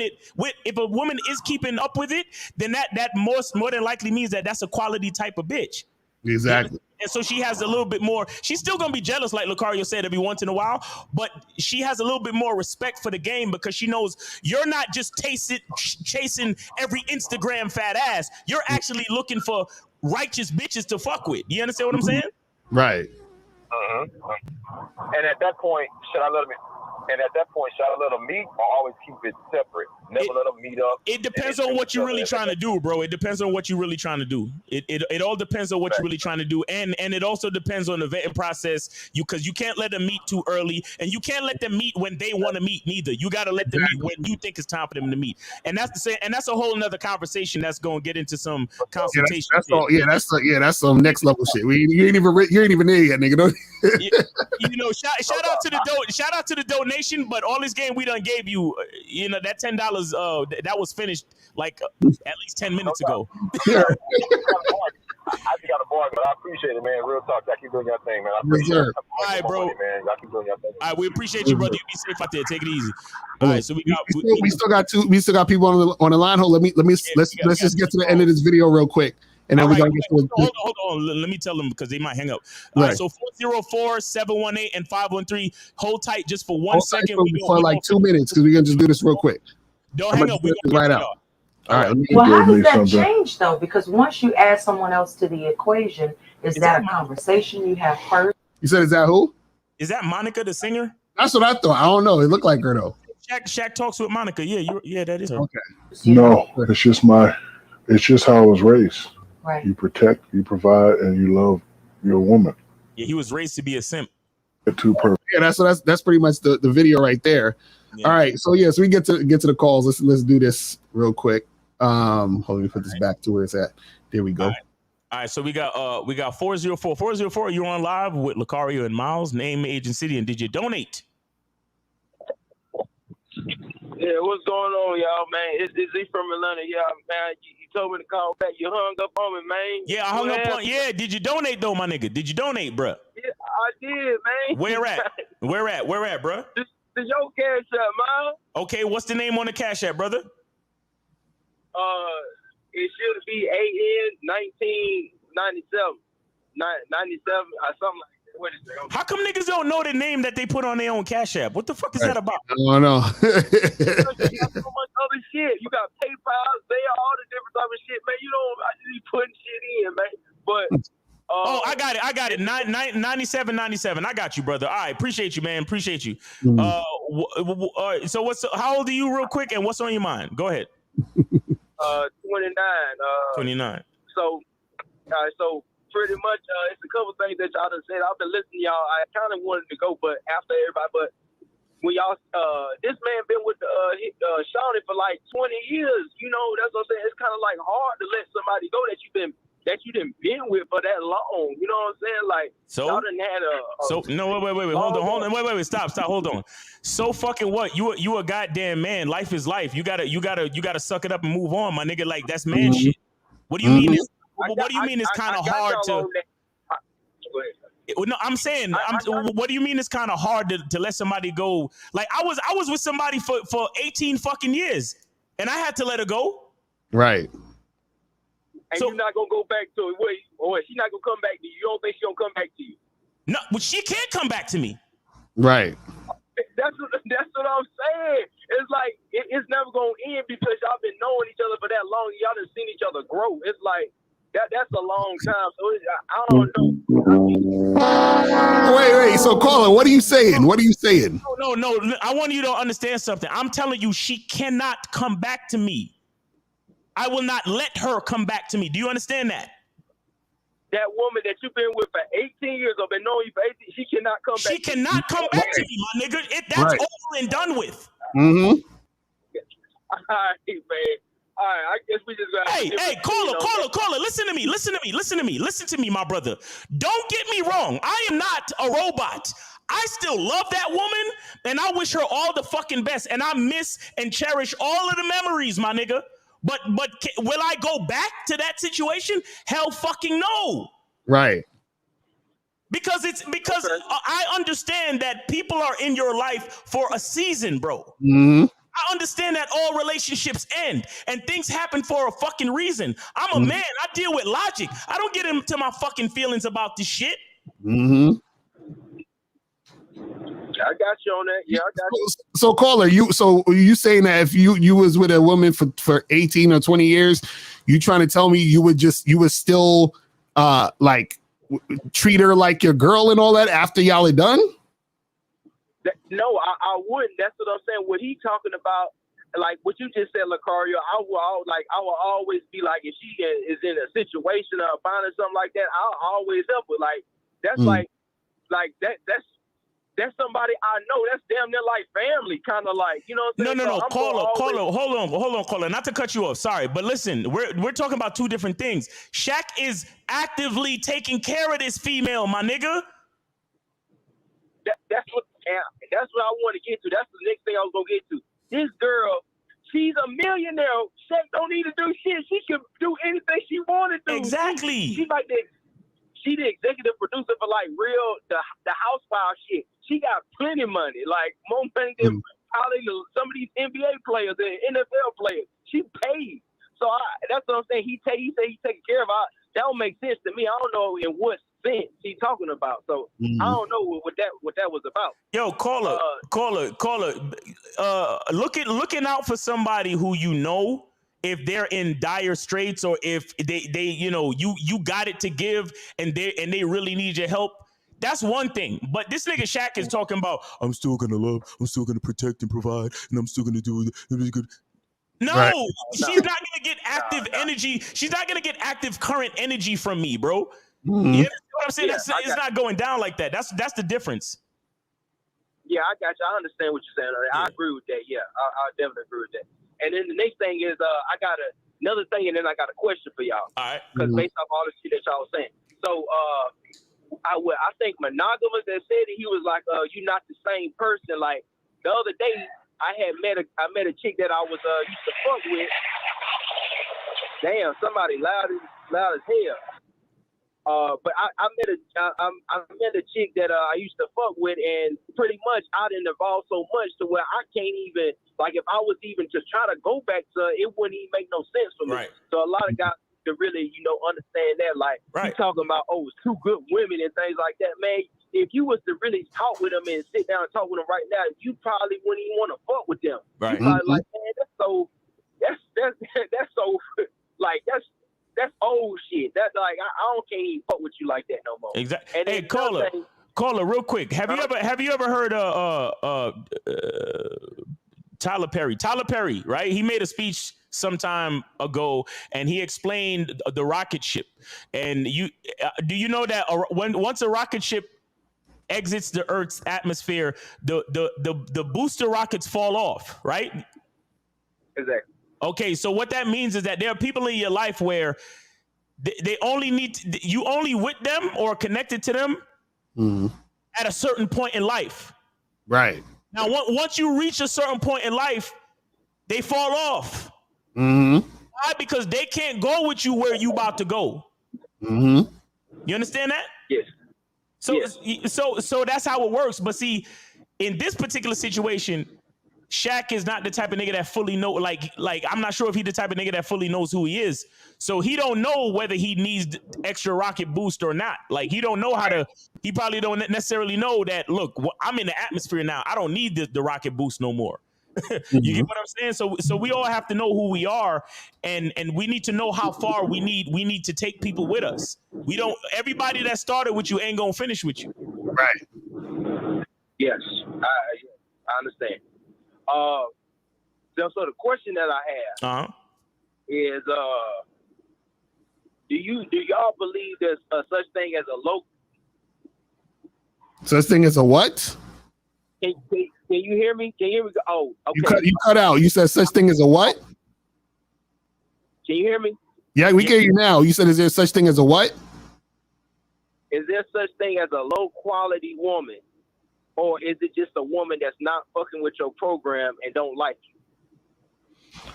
So you saying, is there such thing as a low quality woman? Or is it just a woman not fucking with you? Well, this is the thing. A woman isn't low quality or high quality within herself. It's based upon, it's subjective. It's like saying, well, is a chick hot or ugly? It depends on the person looking at her. You feel what I'm saying? So it's the same concept there. Like, to me, so somebody might say a low quality woman to them is a woman who's gonna fuck them on the first night. A low quality woman to me is a woman who won't fuck me on the first night. You see what I'm saying? So it's subjective. See, caller, I think what you're trying to get to is, if a woman, okay, what makes a woman low quality for sake of the argument is whether or not she's coachable. So I think you're trying to get to that point. Right. Right. Exactly. So that's what I'm trying to get to. Based on what y'all all done said. Okay. Right. So the thing is that a woman by herself could be whatever the fuck she want to be. It really don't fucking matter to me as a man. You understand? Mm-hmm. But when me and her are face to face and we talking about our plans for this, or I'm giving her the plans for this relationship, she has to be coachable. Now, whether she becomes high quality or not, that all depends on the vetting process and time, bro. You get what I'm saying? But if she's coachable, then she has a chance. That's what I'll say. Right. Yeah, that's all I have for y'all, man. Pretty much, man. Y'all always do. Y'all spend heavy game today, man. Yes, you know sir. What I'm talking about? But appreciate it. Yeah, man. I'll holler at y'all. All right, man. Yeah, Thank you. Hey, be good to yourself, bro. Be safe out there if you driving this shit. All right, bro. All right, I will. All right, peace, brother. All right, take it easy. And then we got 718. I think this is Moses. Moses, is that you, bro? Yeah, man. I donated. Y'all already know it. All right. I see it. Appreciate it. Got it. All right. Go ahead, Moses. What's going on with you? Yeah, it's been a while, man. But look, let me say this, right? I don't know if y'all never heard this before. I'm pretty sure y'all never did. Like, this is. I remember I met. I used to be one of those guys who went to church, and one of the pastors told me this: if you don't have any haters, you're not that gifted. Facts. You understand? Because when you are gifted at all in any circumstances, somebody wants to pull you down. You know, right. And that goes that when that came to my head, I'm like, okay. So when you get advanced in the game, I start seeing a lot of haters out here, and what got into my head was like, okay, yeah, I am gifted. And then somebody told me, you know why they're hating on you? It's because you got to be doing something right for yourself. That's why they're hating on you. Right. You understand? And even women, there's even women in life. Sometimes they might not like you because you're doing something right for yourself. Maybe your identity is right. Maybe your game is tight. You understand? To the point where they probably can't measure up to your standards. You know, and that's what. And I wanted to put that on here. You know, like if you don't have any haters, it's something wrong. Because if everybody likes you, like Miles said, then something wrong with you. And then I just wanted to say that. So thanks for taking my call, man. And just be safe. And then also, by the way, I have one question. I'm gonna get off here because I don't got enough time. My question is this: I exchanged numbers with a chick. I think it was 2 days ago. This past weekend, and I hit her up the next day. And then for some reason, she just happened to call me back today, which is Monday. So so Lucario, what should I do in that situation? Should I just charge her, or should I just fall back a little bit? Wait, say that again. So you said you got her information, and then you hit her up. No, I got her information like 3 days ago. 3 days ago, when I was walking, and then I hit her up the next day. And then for some reason she never answered. So I was like, okay, cool. So I'm just gonna move on. And then today, which is Monday, which is like probably 5 days later, she just happened to call me back. But I can't answer her calls because I don't have time. But I was like, let me call her later. So what should I do in that situation? So what did you text her when you texted her? I never texted her. He called her. She didn't answer. Oh, you called her. That's what I was gonna be. So if you called her and she didn't answer, right? And did you leave a message? No, I did not leave a message. All right. So then, if she called you back and you said you couldn't pick it up at the time she called you back. Yeah, she called me back today, which is 5 days later. Okay, so just hit her back up and then set some shit up. Oh, Yo, just text her. Yo, just text her and say, "When are you free?" That's all. Do that. Because you didn't leave no message. You didn't give her any instructions. You didn't say nothing to her. So you know what I'm saying? Like there was nothing that was there. Remember, see, you have to. Okay, guys, remember, you have to focus or pay attention to how a woman is responding to your leadership, to your directions, to what you're saying to do. But you didn't tell her to do nothing. You just called her and didn't leave a message. So if you called her and said, "Hey, what's up? This is Moses. Hit me back tonight because I want to talk to you so we could set up something to you see what I'm saying?" And then if she didn't do that, that's one thing. But you didn't leave no message. All right. All right, yeah, that's now I learn because in the game, I always got to learn every day different things anyway. Because what happened is usually I'm used to when I call it, when I get exchanged numbers, I call it within 24 hours, and then when she don't answer, I was like, okay, she don't answer, let me just move on, Right. Yeah, but you didn't. There was no instruction. That's why it's better to text. Right. Yeah. I hate calling women. I know some people like to call. I hate calling. I do not like calling chicks, bro. We will talk on the fucking date. Text her what day are you? What evening are you free? Oh, Thursday. All right, meet me here Thursday. Wear something sexy, and I can't wait to see you. That's it. Right. What are we doing? Like, what are you calling these bitches for? Like, yo, text them and set the date up, bro. That's it, man. Keep your life simple, man. Right. Keep your life simple, Moses. Definitely, man. Definitely. All right, bro. Man. Thanks for taking my call, bro. All right, bro. Have a good day, man. Be safe out there, brother. All right. So we got 513. You on live with Lucario and Miles. Did you donate? Yes, I did, Miles. How you doing? Chrislin, 39, Cincinnati. Chrislin, what's going on? And Lucario. Yes, sir. I got you right here, man. Appreciate it. All right. So what's good? What's up, man? Oh yeah, and not much, man. Chrislin will be in Vegas. Promotion for y'all. Yeah, man. Chrislin will be in Vegas, man. So holla, shout out to Chris, man, for getting your tickets and shit. Yeah, we see you in Vegas, homie. But yeah. You said you had a promotion. What'd you say? No, I said I decided to do some promotion for y'all at the Pride Fest. This here in Cincinnati. We had Pride Fest here. What? We had wait. Be careful what you about to say, bro. What do you do? You said Pride Fest? Yes, we had Pride Fest here in Cincinnati. Wait, so you promoted the definition of a man seminar at Pride Fest? Yeah. No. Well, what I did. Yes. Come on, Chris. What are you talking about, man? All right. No, explain yourself. Go ahead. Let's give him a chance. I wore my Women Love Sex shirt there because I wanted to spread that message that women love sex. Okay. So I'm a t-shirt. Okay, that's what's up. All right. Well, we appreciate it, but what's your question? What's going on? No, but I wanted to say to you that I've actually got some receipts. I actually sent you my picture that I sent on social media. I saw that with the t-shirt. I saw the picture with you having the t-shirt on. Okay, that's what's up. We appreciate it. So what's going on? What's going on with you though?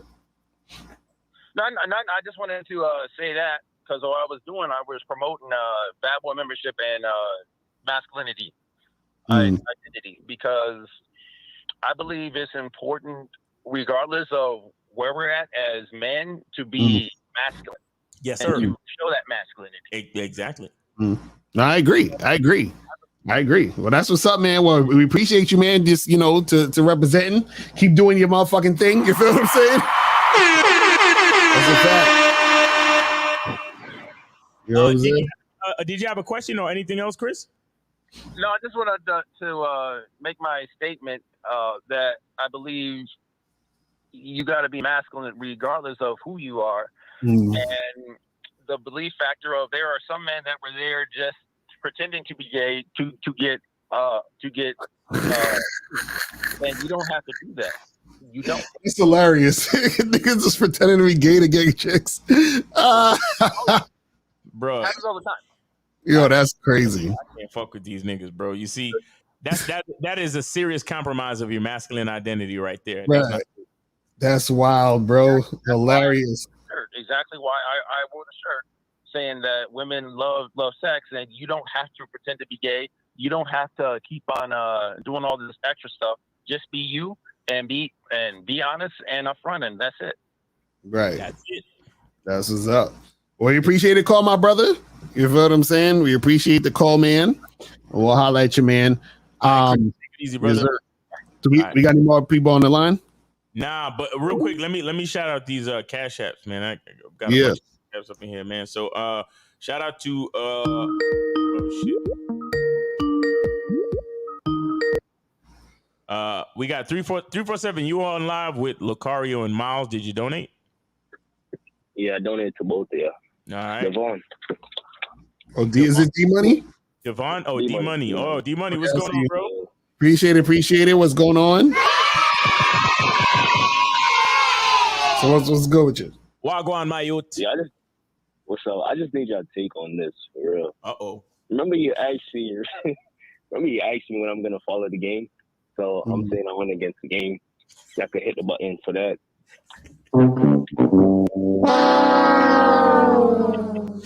Go ahead. These stories are always the best.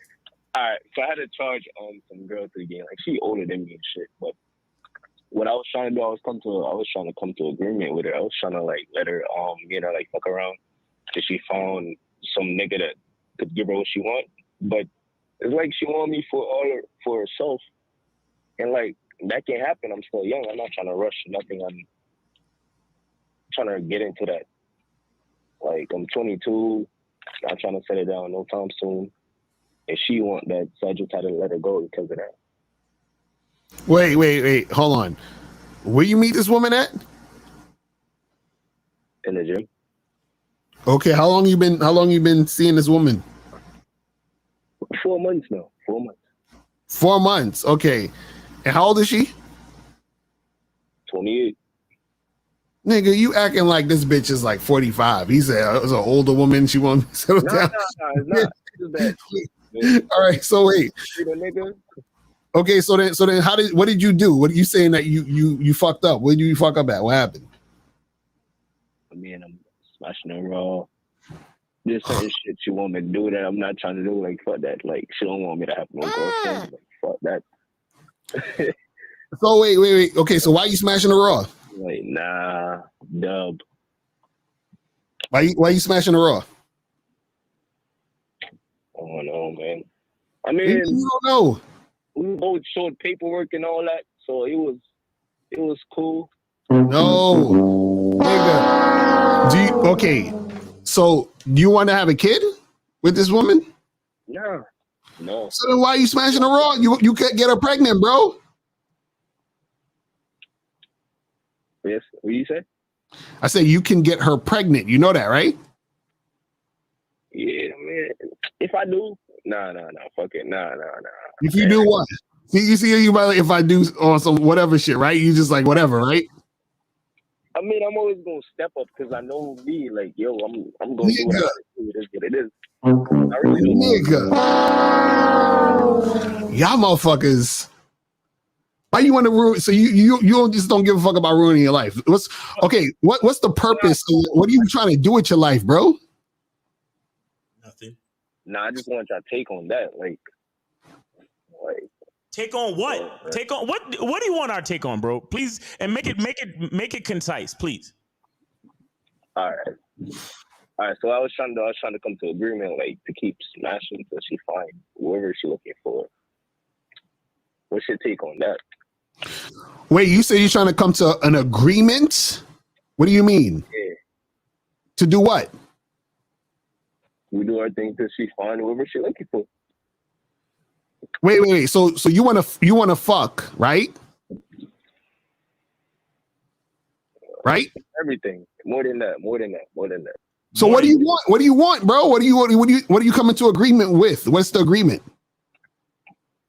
Smashing and whatever we're doing, keep doing it. Okay, what are y'all doing? hang out and shit, go on dates, all that. Okay, so you want her to be your girlfriend? No, I can't. I don't want that right now. Wait, but nigga.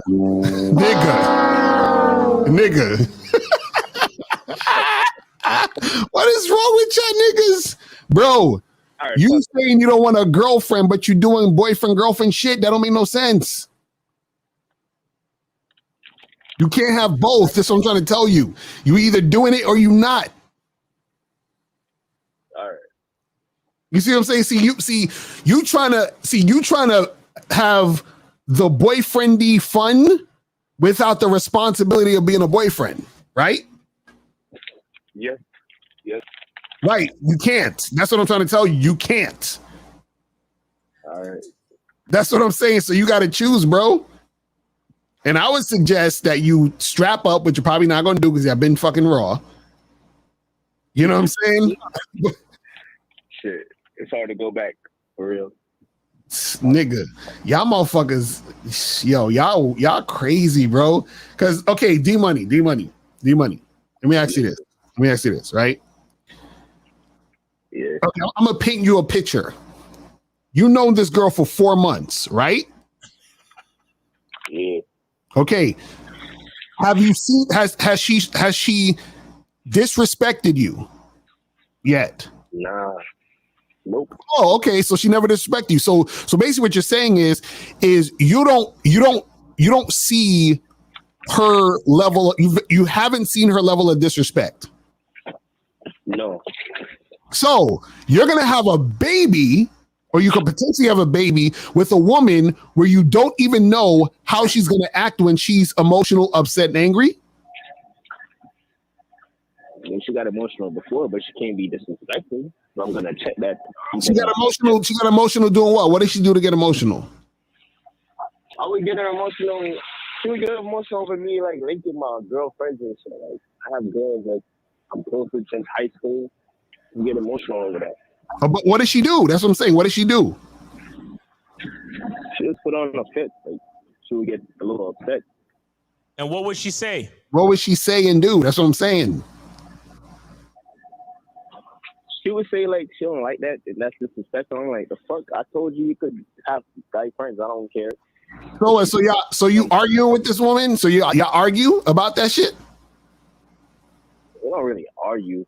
Just a little disagreement. I don't argue. No, y'all going back and forth on some shit, right? Really? Yo, D Money. What the fuck do you want, bro? I don't like talking to you sometimes, bro.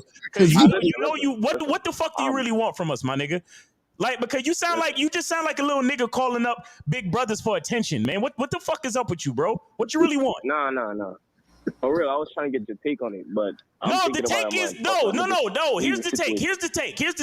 The take is that you're fucking up, and you already knew you was fucking up before you called in. So what more do you want to talk about? Nothing else. I'm just letting it go. This nigga, bro, like every fucking time with this nigga, bro. Yo, this is take on it. That's all. No, you already know, bro. What did you say when you called in? Yo, I haven't been following the game, so I'm gonna get the button for that. You already know. Right. Brethren, you don't know. I know. But I want a blood clot, y'all calling me for. All right, look on more, brethren. Enjoy your day. Take it easy, brethren. Take it easy, man. All right. This dude, yo, why y'all niggas want to ruin your lives though? Y'all niggas, like, yo, this nigga's young, and he want to get a random chick pregnant. Yo, this nigga said, well, I know me, so if I get her pregnant, I'm gonna step up. Yo, this is where bitter baby mother situations come from. Right. Little dumb niggas being led by their dicks, fucking bitches raw that don't respect them. Mm-hmm.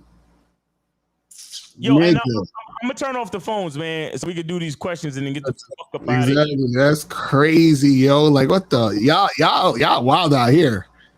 Y'all wild out here. Let's get to these questions. It says, can I get advice on how to be so cool I can laugh at my misfortunes? It's a funny ass question, but I get it, nigga. Bro, you just got to be grateful, bro. Go to a masculine identity membership, learn how to be grateful, and you'll be good. You know what I'm saying? I got a whole in-depth video on how to become grateful, guys. Exactly. This is why is Dr. Umar against interracial relationship, and why do you disagree with him, Lucario? Well, Dr. Umar, remember, he's pro-black. Of course, he's going to be against interracial relationships. You feel what I'm saying? But I disagree with it because I like interracial relationships. So of course, I'm going to disagree. You know what I'm saying? So that's what it is. You know what I mean? It says, I tend to pedestalize looks and sex, and I'm thinking about fucking the baddest hookers to get it out of my system. Could it help to stop pedestalizing baddies when I'm on dates with them? No, it's not, because this is what would happen, right? See, it could help you stop pedestalizing them if you smash the baddest chicks that you got with your mouthpiece. That'll help you stop pedestalizing them. But smashing the baddest hookers are not going to let you stop pedestalizing the women, because by paying for hookers, you're pedestalizing them. Yo, is niggas trying to come up with excuses to trick? Is that what's happening right Right, you know what I'm saying? Y'all niggas, bro. Hey, look, we got to do what we got to do. Y'all niggas need it. Y'all niggas need it, bro. For real, this is crazy. Because the thing is, you know, you're still gonna be that same guy who can't get bad chicks because you was paying for it. Anybody under the sound of my voice, send a donation to the Cash App just for the pitifulness of this question. Just make sure y'all send love to the Cash App, guys, to keep us going so we can do this, bro, because we need to do this.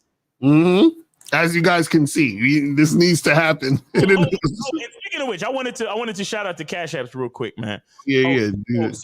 So shout out to Joe Blast for the $5 super chat. Shout out to Monogamous Player for the $5 super chat. D Money for the $5 super chat. Chrislin for the $5 super chat. 1997 for the $5 super chat. Integrity for the $10 super chat, excuse me, and True Savage in the chat for the $5 super chat. Appreciate it. Appreciate it, guys. That's what's up. That's what's up. Like, we guys, don't get it twisted. You know, the donations are very much appreciated, guys. You know, it allows us to not have to go to it. Because look, guys, imagine if we had 9 to 5s and we had to go get 9 to 5s, we couldn't give y'all as much game as we do. We couldn't really focus on the game the way we need to, so we could give it to y'all like this. You understand what I'm saying, Paul? But so we appreciate every last one of y'all. We appreciate every last one of y'all being on the membership, donating, all that cool shit, man. Appreciate it. Says, how do some men who do wacky things attract women, but other men can't? What the hell's wacky things? I have no idea. You gotta elaborate, Global Power. What the fuck you mean wacky things? Intercourse with you. Intercourse with you. I'm like, I don't know what you're talking about.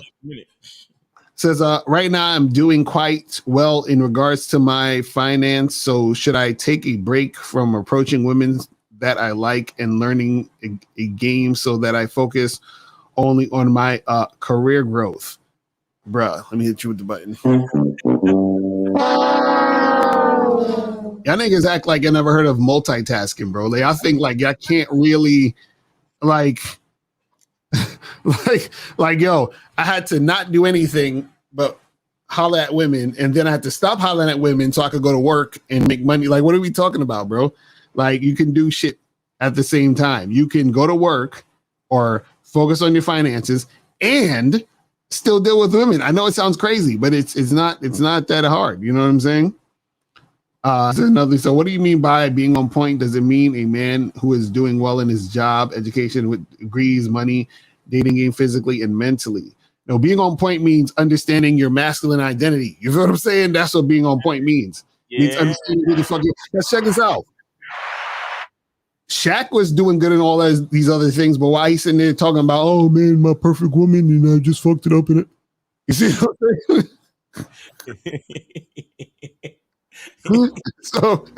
So it's about understanding who the fuck you are. It says, is it ever a good thing to think about the past decisions you made that could have made you money at an earlier point? Only if thinking about those past decisions are going to give you ideas to Mm. make money Right today. now. Right, exactly. But if you're just sitting there bitching and moaning about it, it's like whatever. Yeah. It says, is it disrespectful for a chick that you just met ask what you do for work? Yes.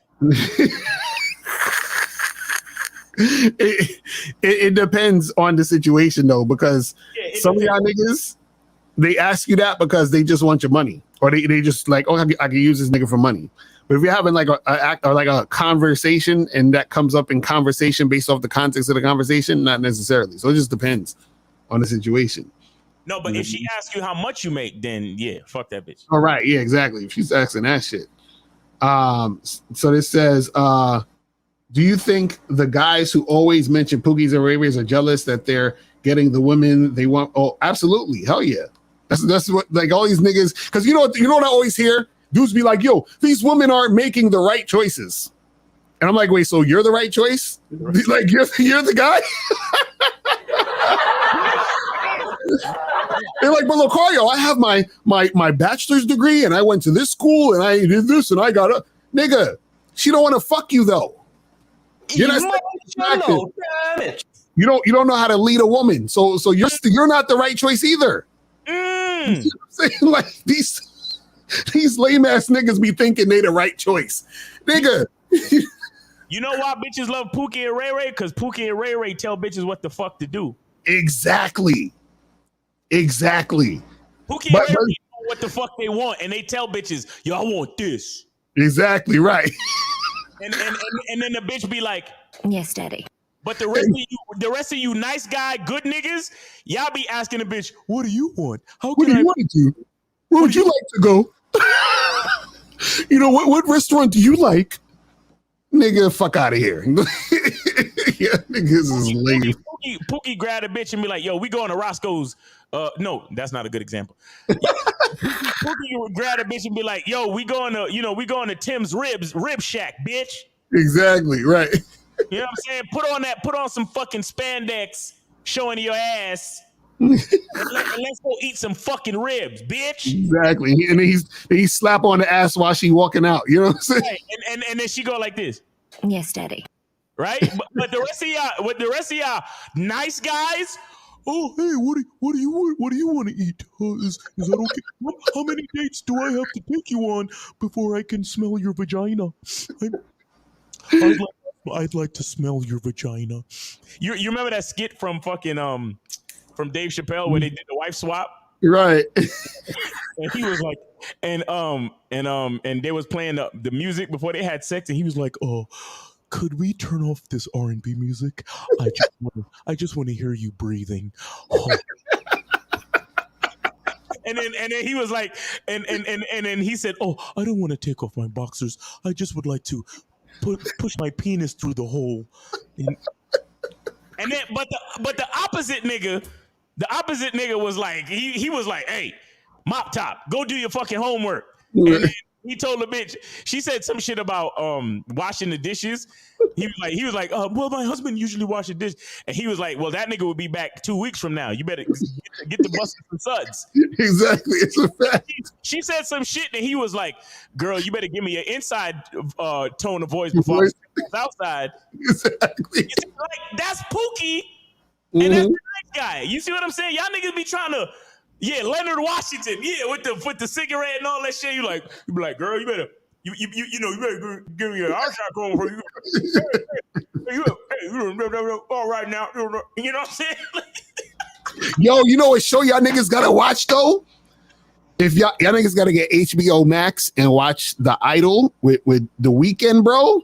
Oh, is it good? Yo, that show's crazy. And yo, they have it. It's this whole controversy because they're like, oh, the show is very, because like his character, bro, nigga, The Weeknd is a villain, my nigga. You gotta watch it, bro. That nigga's crazy, bro. That show is crazy. Okay. The Weeknd is acting his ass off. No, but you could tell he's a good actor. You seen his music videos, my nigga? Right, You could exactly. tell he's an actor, bro. Exactly. That nigga, The Weeknd is a villain, bro. That I'm telling you. And not to mention, he is well connected in the Illuminati. All the upside down crosses and covering his left eye and all that bullshit. You know, The Weeknd is up in there. He don't give a fuck. Y'all niggas need to watch that show. I'm telling that shit is fire. And but you know what it is? It's because it's a lot of sexual shit in there, and it's a lot of like fucking, like it's a lot of masculine energy in the show. You feel what I'm saying? So that shit's fire, bro. I'm telling you, like that's the move. But it had me thinking about that because the old Pookie and Ray Ray shit is like, The Weeknd is a fucking villain, bro. That nigga. I was like, if this is how he is in real life, I don't fuck with that nigga. Shit crazy. Gangster for sure. Oh yeah, that nigga's on some other shit. Oh man, but let me see. You got like 2 more questions. It says Lokari Rion. Like a man who makes a electric toilet vehicle that moves at a top speed of 30 miles per hour, and the women were attracted to him. Is it his confidence or is it his charisma? What? Next question. I don't even understand what the fuck that means. Do you think age is a factor when it comes to attracting 20-year-old women if you're in your late 20s, 30s, or 40s? Well, I say this. Most niggas in their 40s and shit, or, late 30s, 40s, or whatever, y'all niggas that want like 19, 20, 21-year-olds, most of y'all not going to be able to get them chicks unless you paying. You understand? Shout out to MLD in the building. Yeah, we don't got super chats on this channel because they demonetize our shit, but we got the links at the top for people that want to donate. But the thing is, a lot of the red pill will tell y'all, man, as soon as you get older, bro, and you're in your 40s and 50s and all that other shit, chicks gonna be flocking because you're at your sexual market value peak. No. You gotta have game to fuck with young chicks if you are a 40-year-old nigga. I'm telling you right now. If you don't have game, you got to compensate with money. You got to be a sugar daddy. You see what I'm saying? That's just how it works. You feel what I'm saying? Look, at the very least, you got to go out there and meet them. Right. You got to go out there and find them. You got to go out there and holler at them. Right. And if you have real game and you're not trying to let them, because they will take advantage of you. Right. And they will try to sugar daddy you and shit. So you gotta have game, and you gotta get your reps up, get your numbers up. Mm-hmm. Go hang out where they be at, and that's the other thing too. You gotta go meet them where they at. And that's right. I'm a 40-year-old nigga. I don't hang out with 20-year-olds. And you gotta take care of yourself as a man too. So you can't be like you can't be an old nigga. You feel what I'm saying? Bro. Like, hey, I don't know if any of y'all remember where Shabba Ranks did a song called it's not, I don't remember the name of the song, but in the lyrics he said it can't done. Mm-hmm. So roughly translated, it means it won't finish. It can't be done. It can't be finished. What he was talking about was vagina. Mm-hmm. Right. He says, one joke, one wash, then you turn it down, girl. Open your foot and next man welcome. He's saying that pussy don't stop. Mm-hmm. Right. There are women out there that if they're horny enough, you will be fucking them for 2 hours. Mm-hmm. And then you feel down there and the pussy's still fucking wet, and you like, bitch. Right. How much dick do you want? Mm-hmm. So what Lucario's saying, you got to take care of yourself. You got to take care of yourself because it be 30 and 40-year-old broads that could go all night long into the next fucking day. Mm-hmm.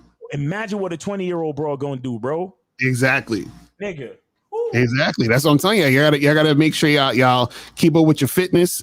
You know what I'm saying? Y'all gotta make sure you. And the thing is this: you can't look like you if you're because some of y'all when y'all get older, some of y'all that watches y'all in your mid-20s or whatever. Some of y'all are in your 30s. Some of y'all even in your 40s. But when you guys get older and y'all want to fuck younger women, I'm telling you, your stamina got to be on point. Your appearance got to be on point. Which means that you can't be out here looking like Like, you know, like you can't be looking like a fucking dad, like a, you know what I mean? Like one of those fucking guys with the jeans all the way up to their stomach and shit and pocket protectors. You can't be that nigga. They ain't fucking with you like that unless you paying them. And so like, you got to be a dude who has some swag. Like, look at older motherfuckers. Like look at, shout out to Ron Wills. Like, look at a motherfucker like Ron Wills. You feel what I'm saying? Ron Wills is in his 50s, but Ron Wills looks good. Like, he looks fit. You feel what I'm saying? He be having a nice haircut and everything, dressed nice and all that other stuff.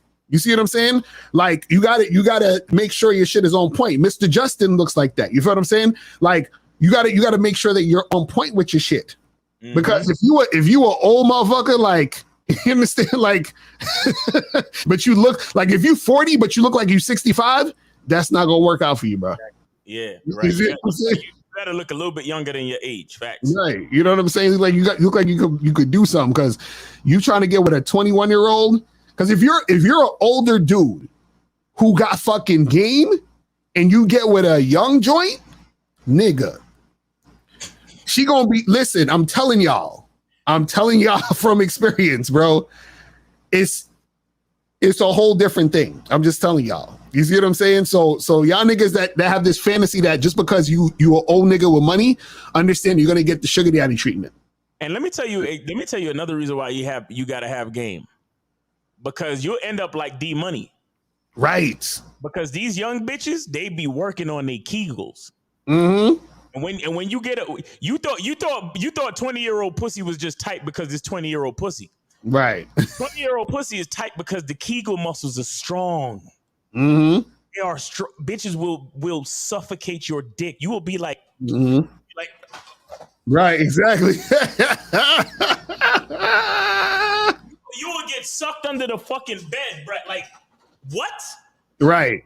Yo, don't fuck with 20-year-olds unless you know what the fuck you doing. Mm-hmm. And truth be told, that's why so many of these old niggas, that's how they turned into sugar daddies in the first fucking place. Right. Because they've been, imagine a nigga been fucking a bitch his age for most of his life. Then he get divorced or whatever. Mm-hmm. And he go fuck some 20-year-old pussy that's tighter than he ever felt in his fucking life. Right. And now he got a seasoned dick, pause, right? Mm-hmm. And then he get into some 20-year-old tight Kegel ass, tight wet ass. A nigga, he want to give all his money to that bitch. Like, exactly, right. Take all my goddamn money. Just keep fucking me, whatever you do. Mm-hmm. Mm-hmm. I'm telling you, and those chicks will start running these niggas, because if you're a sugar daddy, in most cases, not all cases, but most cases, the fact that you're even paying her in the first place. G-Dog, no. They're so trying to push you out. That's the crazy shit when that should be pushed. Yo, that shit crazy. But yeah, that's the thing. So, you know, if you're already paying her, you understand that already shows she's leading you, because the fact that you're paying her to be with her means she's the most valuable person in the situation, which is why you're paying to get access to her. Right. Whereas if you a nigga with game, she would realize that you're the value because she could get an upgrade by fucking with you. An upgrade with her mind, upgrade with her energy, upgrade with her experience. Mm-hmm. You see what I'm saying? Facts. So that's the thing. It's like, you know, it's funny they call it sugar daddy, and sugar is not good for you. You see what I'm saying? So it's like, that's the thing.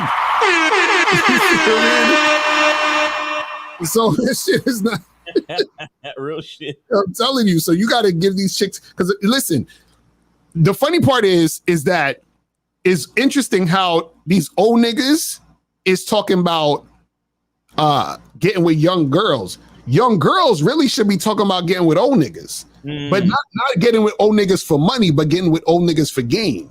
But that would be if women had game. These young girls don't got no game like that. So you being an old nigga fucking with a young joint, listen, that's actually a benefit to her, bro. If you were a nigga with game and you actually giving her the opportunity to get with a nigga with some wisdom, come on, fam, stop. Bro, I could get this bitch's finances right. I could coach this bitch on how to conduct her career. Mm-hmm. I could coach this bitch on how to get some property, some real estate at a young age. Right. All that type of shit. You feel me? Like what? Right. Exactly. Exactly. These bitches is trying to get $100 up out of nigga when shit, I could give you $1 million worth of game. You feel me? But exactly. That's a fact. That's a fact. So yeah, so that's all. I think that's all the questions we got for right now and shit. So look, man, cats, man, get that soap, get bro. the soap, people, get the soap. Get the fucking soap. Hit that, Yes, hit that QR code to order more soap, Get man. soap. Get the Masculine Identity soap. Go to Masculine Identity membership or click the link below. It's gonna be below. The link's gonna be below this video on the playback, and also the links for everything else for the Game King seminar. Oh in yeah, New York City, the Game King tickets for Vegas. All of that shit is gonna be below this video. You feel what I'm saying? Yo, make sure y'all get your tickets, guys. Remember, make sure y'all get your tickets for Vegas. We got King Dre. King Dre is a million got a million subs on TikTok, man. My man he kills the fucking game every day. Every fucking day. We got Afi Kingdom, the original Passport King. Fuck a passport, bro. Afi Kingdom is out here teaching, willing, and dealing, writing books, killing the fucking game. Steve the Dean. All y'all niggas is mad at him because you secretly love him because he's your big brother that be punching you in your fucking chest on a daily fucking basis, bro. Shout out to Steve the Dean. Mr. 1950, the last original traditional man on the fucking planet. You understand? The nigga that ain't afraid to call you a bitch. You understand what I'm saying? And then wait, who else was it? Shit, Boss Mac Top. Exactly. The originator of That's a fact. What? All 5 of these niggas gonna be giving keynote speeches at one event? September 3rd in Vegas, Nevada? Where the fuck you gonna be at? If you ain't gonna be there, it don't matter. Right, exactly. You're not gonna be there in the house, or at least on the live stream, because we're gonna have live stream tickets. There are live stream tickets available right now too. If you're not gonna be a part of that shit, it really don't matter where the fuck you gonna be. I don't care. It don't matter. You could be at a wedding, a funeral. I don't give 2 fucks. If you're not there, nothing else matters. That shit gonna be crazy. That shit gonna be stupid. So we're gonna have keynote speeches. We're gonna have food. We're gonna have drink. We're gonna have Q&A. Hey, in real time, these 5 cats to answer your questions. Not to mention, it's gonna be hosted by yours truly, Miles Cunningham, and the bad boy of the dating game, Mr. Locario. Are you? They're gonna be hot, man. I'm telling y'all. Get up on it. Yo, that energy is gonna be stupid. Stupid. Real shit. Yo, I don't care what. Yo, my daughter's graduation. I don't give a fuck, nigga. It's not as important as this shit. Yeah, but my baby's being born. My wife is in labor. Hey, you should tell that bitch to hold it in. You gotta come. It's a fact. No, that reminded me of it was a movie I saw like that. Everybody, they was like in the movie, they was filming a movie or they was doing some project. They was like, yo, nothing is more important than this project. He was like, if your mom died, shed a tear and be like, man, she would have loved to see this project come to fruition or some shit. Yeah, that's a fact. That's a fact.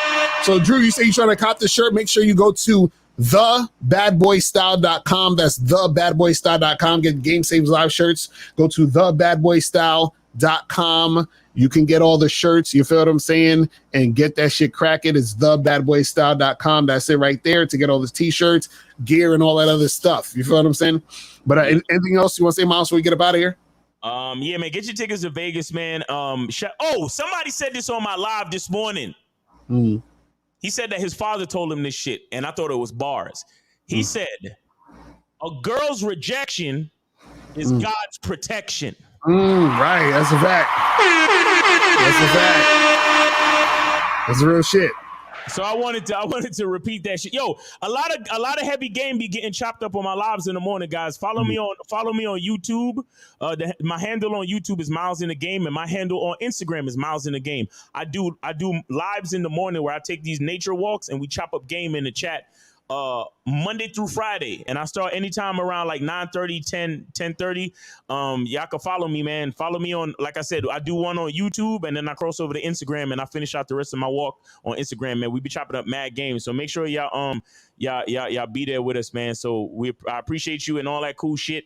And we appreciate all the cash apps. We appreciate everybody in the chat. We appreciate everybody watching on the playback, all that shit, man. Let's keep going and spitting this game, because every day there's a 17-year-old kid turning 18 that needs some guidance, man. So let's do it, man. Yes, sir. All right, people. So we out of here. And remember, the truth is inside you. Peace. We gone and we out. Later.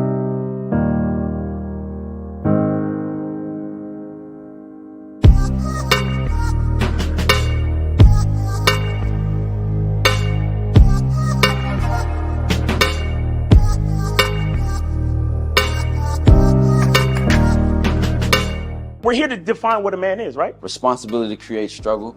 Struggle creates strength. And strength creates structure. How many people care about what people think about them?